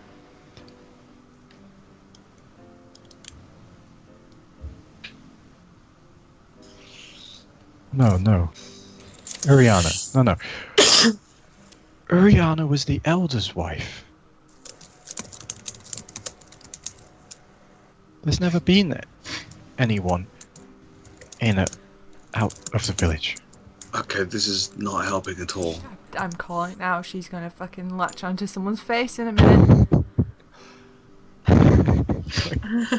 Hopefully not mine. Are I'm you stepping back feeling okay there? a little. Sorry. Been having some terrible nightmares recently. What have these Did, nightmares did been? they start 3 months ago by any chance? No, around 3 nights. Okay, what happened in them? Be very, very specific. I wandered into the woods. I was a young girl. Found a hut. There was an old man, a lady, a man, someone old in there. Then I always wake up. Do you remember which direction you went in order Yes. to find this old person? Yes, east. East. Okay. Was it definitely That's- east? Yes. I Can I was- insight check Yeah. about the east? Sure. Just in case she's going Yeah, to take I'd just it. like Was to that the look same around. direction as the owlbear, or was that different? Oh, for fuck's sake. That was different. Oh, wait a minute. That's a 16. I got 12. For insight, Mm-hmm. Sorry, no, Jeez. not 16. 13, sorry. she is, as far as you can tell, she is clear as daisy in this. She is just finding it very hard to remember. Okay. Yes, to the east. Well then, I think we have a heading for some exploration, don't you? Yeah. Yeah. I wonder what else is in that direction. Maybe, The sea? Randall, I swear to God, if you mention ruins one more time, No. not the time. No, the east is the sea. There's no forest to the east. Wait, what? Yes, this is my point. The hut outside the village to the east. How's there a hut? Is that on a floating island or something? I don't remember. That's all I remember. I'm sorry. No, this doesn't make sense. None of this makes sense. I'm very sorry. You have someone to take care of you in here. Are you on your own in this place? Take care of myself. Actually, considering that's probably a good thing. Eh? I need to see to the bodies. They need funerary rites. Looks like there's going to be another funeral tomorrow. You do need rest, though. I will rest when Melora's will be done. Anything you need from us? Just find out what's going on. For my sake as much as anyone else's. That's right.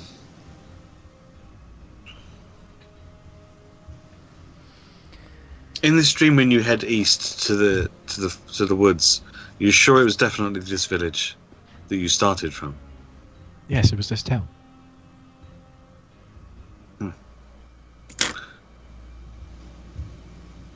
And this has always been a fishing village. Yes. Fishing and mining. Yes. Okay. I was just wondering if maybe the rubric has maybe shifted a sea or land mass or something. I don't know. I don't know how that might have affected this part of the world. I'm afraid I don't rightly know.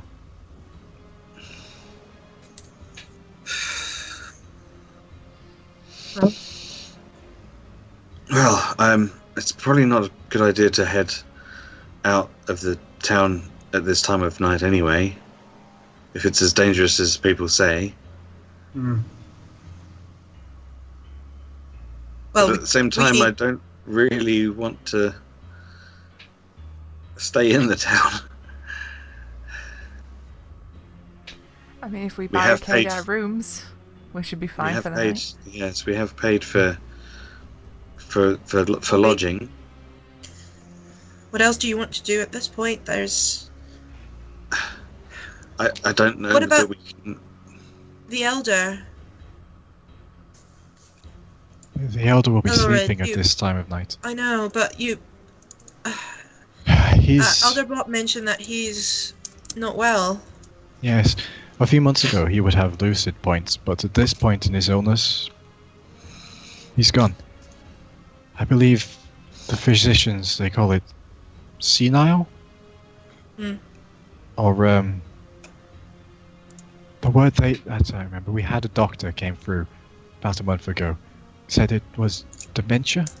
Mm-hmm. Did this elder have any spiritual or magical connection to anything? He was always a devout worshipper of Melora. Most of the people in the village are. She watches over the fishermen's boats, but it never... Nothing beyond that, no why. Would I know much about Melora? Make a religion check.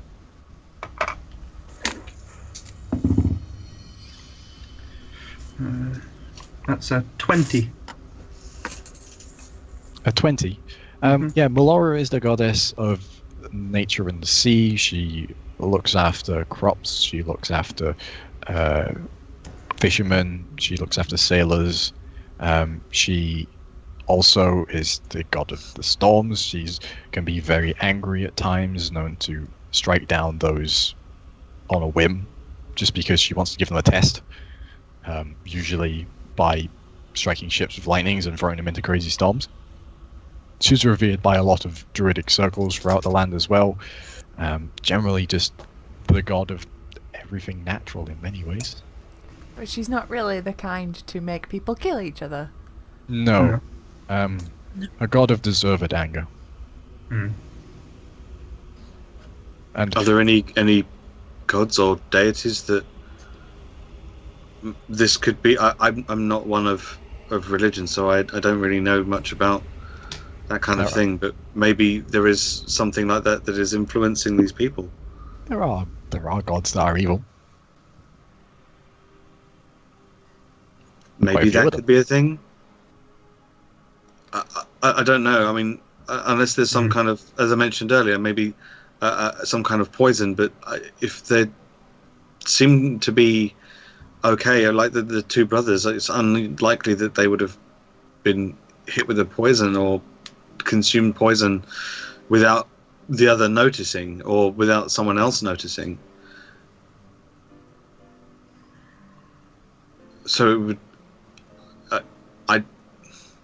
This is beyond my knowledge. I don't know anything about this. From all the reading of books I've done, I don't think I've ever heard of anything like this. Can I use my divine sense right quick? Sure. You're Just looking for, is it fiends, fae, celestials, undead? Fiends, Face, Celestials, and the presence of any place or object that has been consecrated or desecrated. You are currently stood on consecrated ground. It's consecrated with the aura of Melora. Okay. That's Beyond that, it is definitely consecrated. It is definitely a good aura. It's not desecrated. It's hallowed. And it's there's nothing else in the vicinity that you can see. okay. That was my check. That was my immediate check. Was that the church wasn't Paladin also- senses online. Yeah. Dead or alive, you're coming with me. I just wanted to check that there wasn't like the church itself wasn't desecrated, or particularly that box that she just closed as well. Yeah, good shout. Oh, the box. That's just a music box. Otherwise, I have to sing for 12 hours. Usually there are more people around and they do the singing. Take it in turns.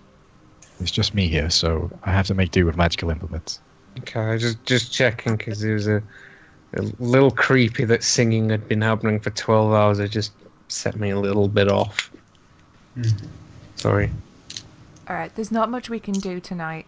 I mean, I'm out of energy to cast spells. I can't really do much except punch things now and make fire.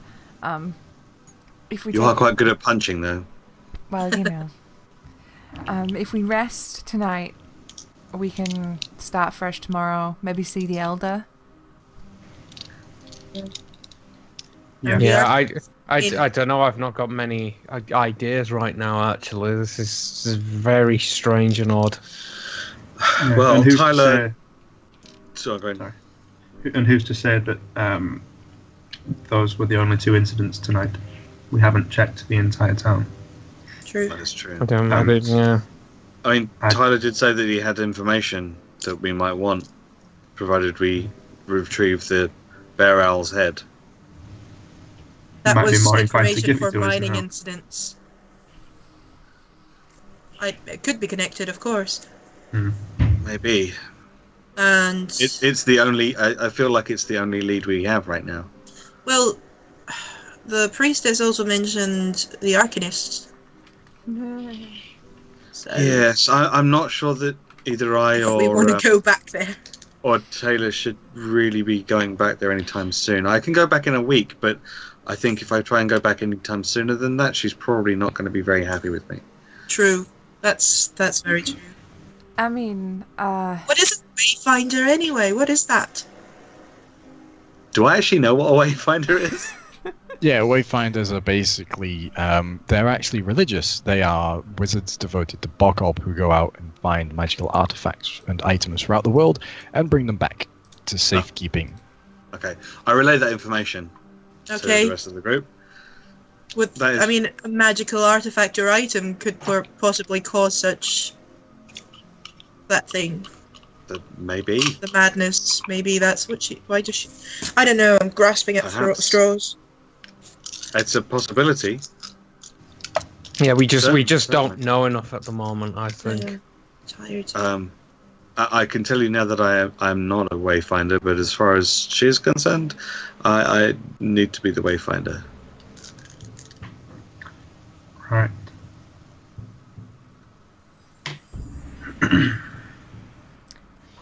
She at least So- deserves to know what's happening in the town if she hasn't spotted it from her ivory tower. Actually, it's Wow, it's just granite. shade. It's granite, actually. It's new magic.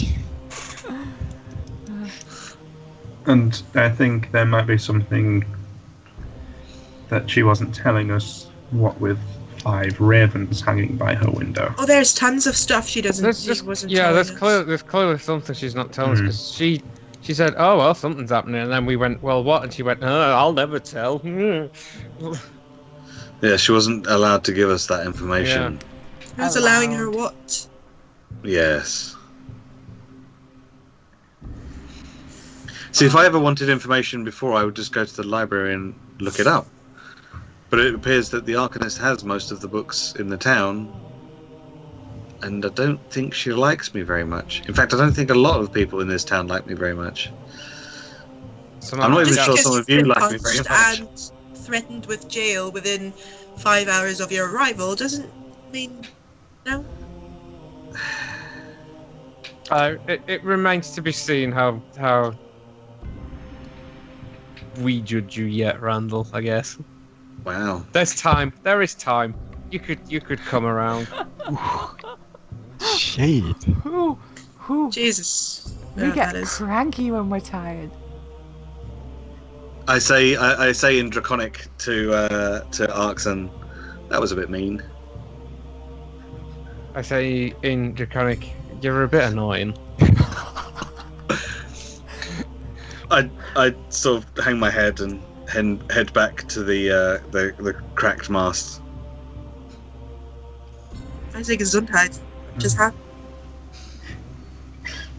So you're heading back to the crack mast. Yeah, and make sure that no one's alone. I honestly thought you just said, "Are you all heading back to the crack pipe?" And I'm like, I do want to say, because presumably Ellered is hearing all this. Ellered is actually following you because she's going to go, get the bodies. Oh, Okay. I'll help with that, actually. Me too. Okay. Yeah. So you spend some time getting the bodies to the church, inducting them with funerary rites and such. At which point in time, it's very dark at this point. It's probably coming up to 1 a.m. You've been awake for closing in on 24 hours. You're getting very tired. "Yeah, probably a good idea for Don't everybody need to sleep. rest." Yes. Alright. So you go up to your rooms in the cracked mast, and that's where we'll end the session for tonight.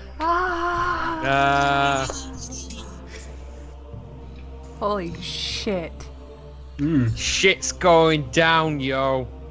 That went from slightly Shit be whack. very awkward to fucking terrifying Uh, really quickly.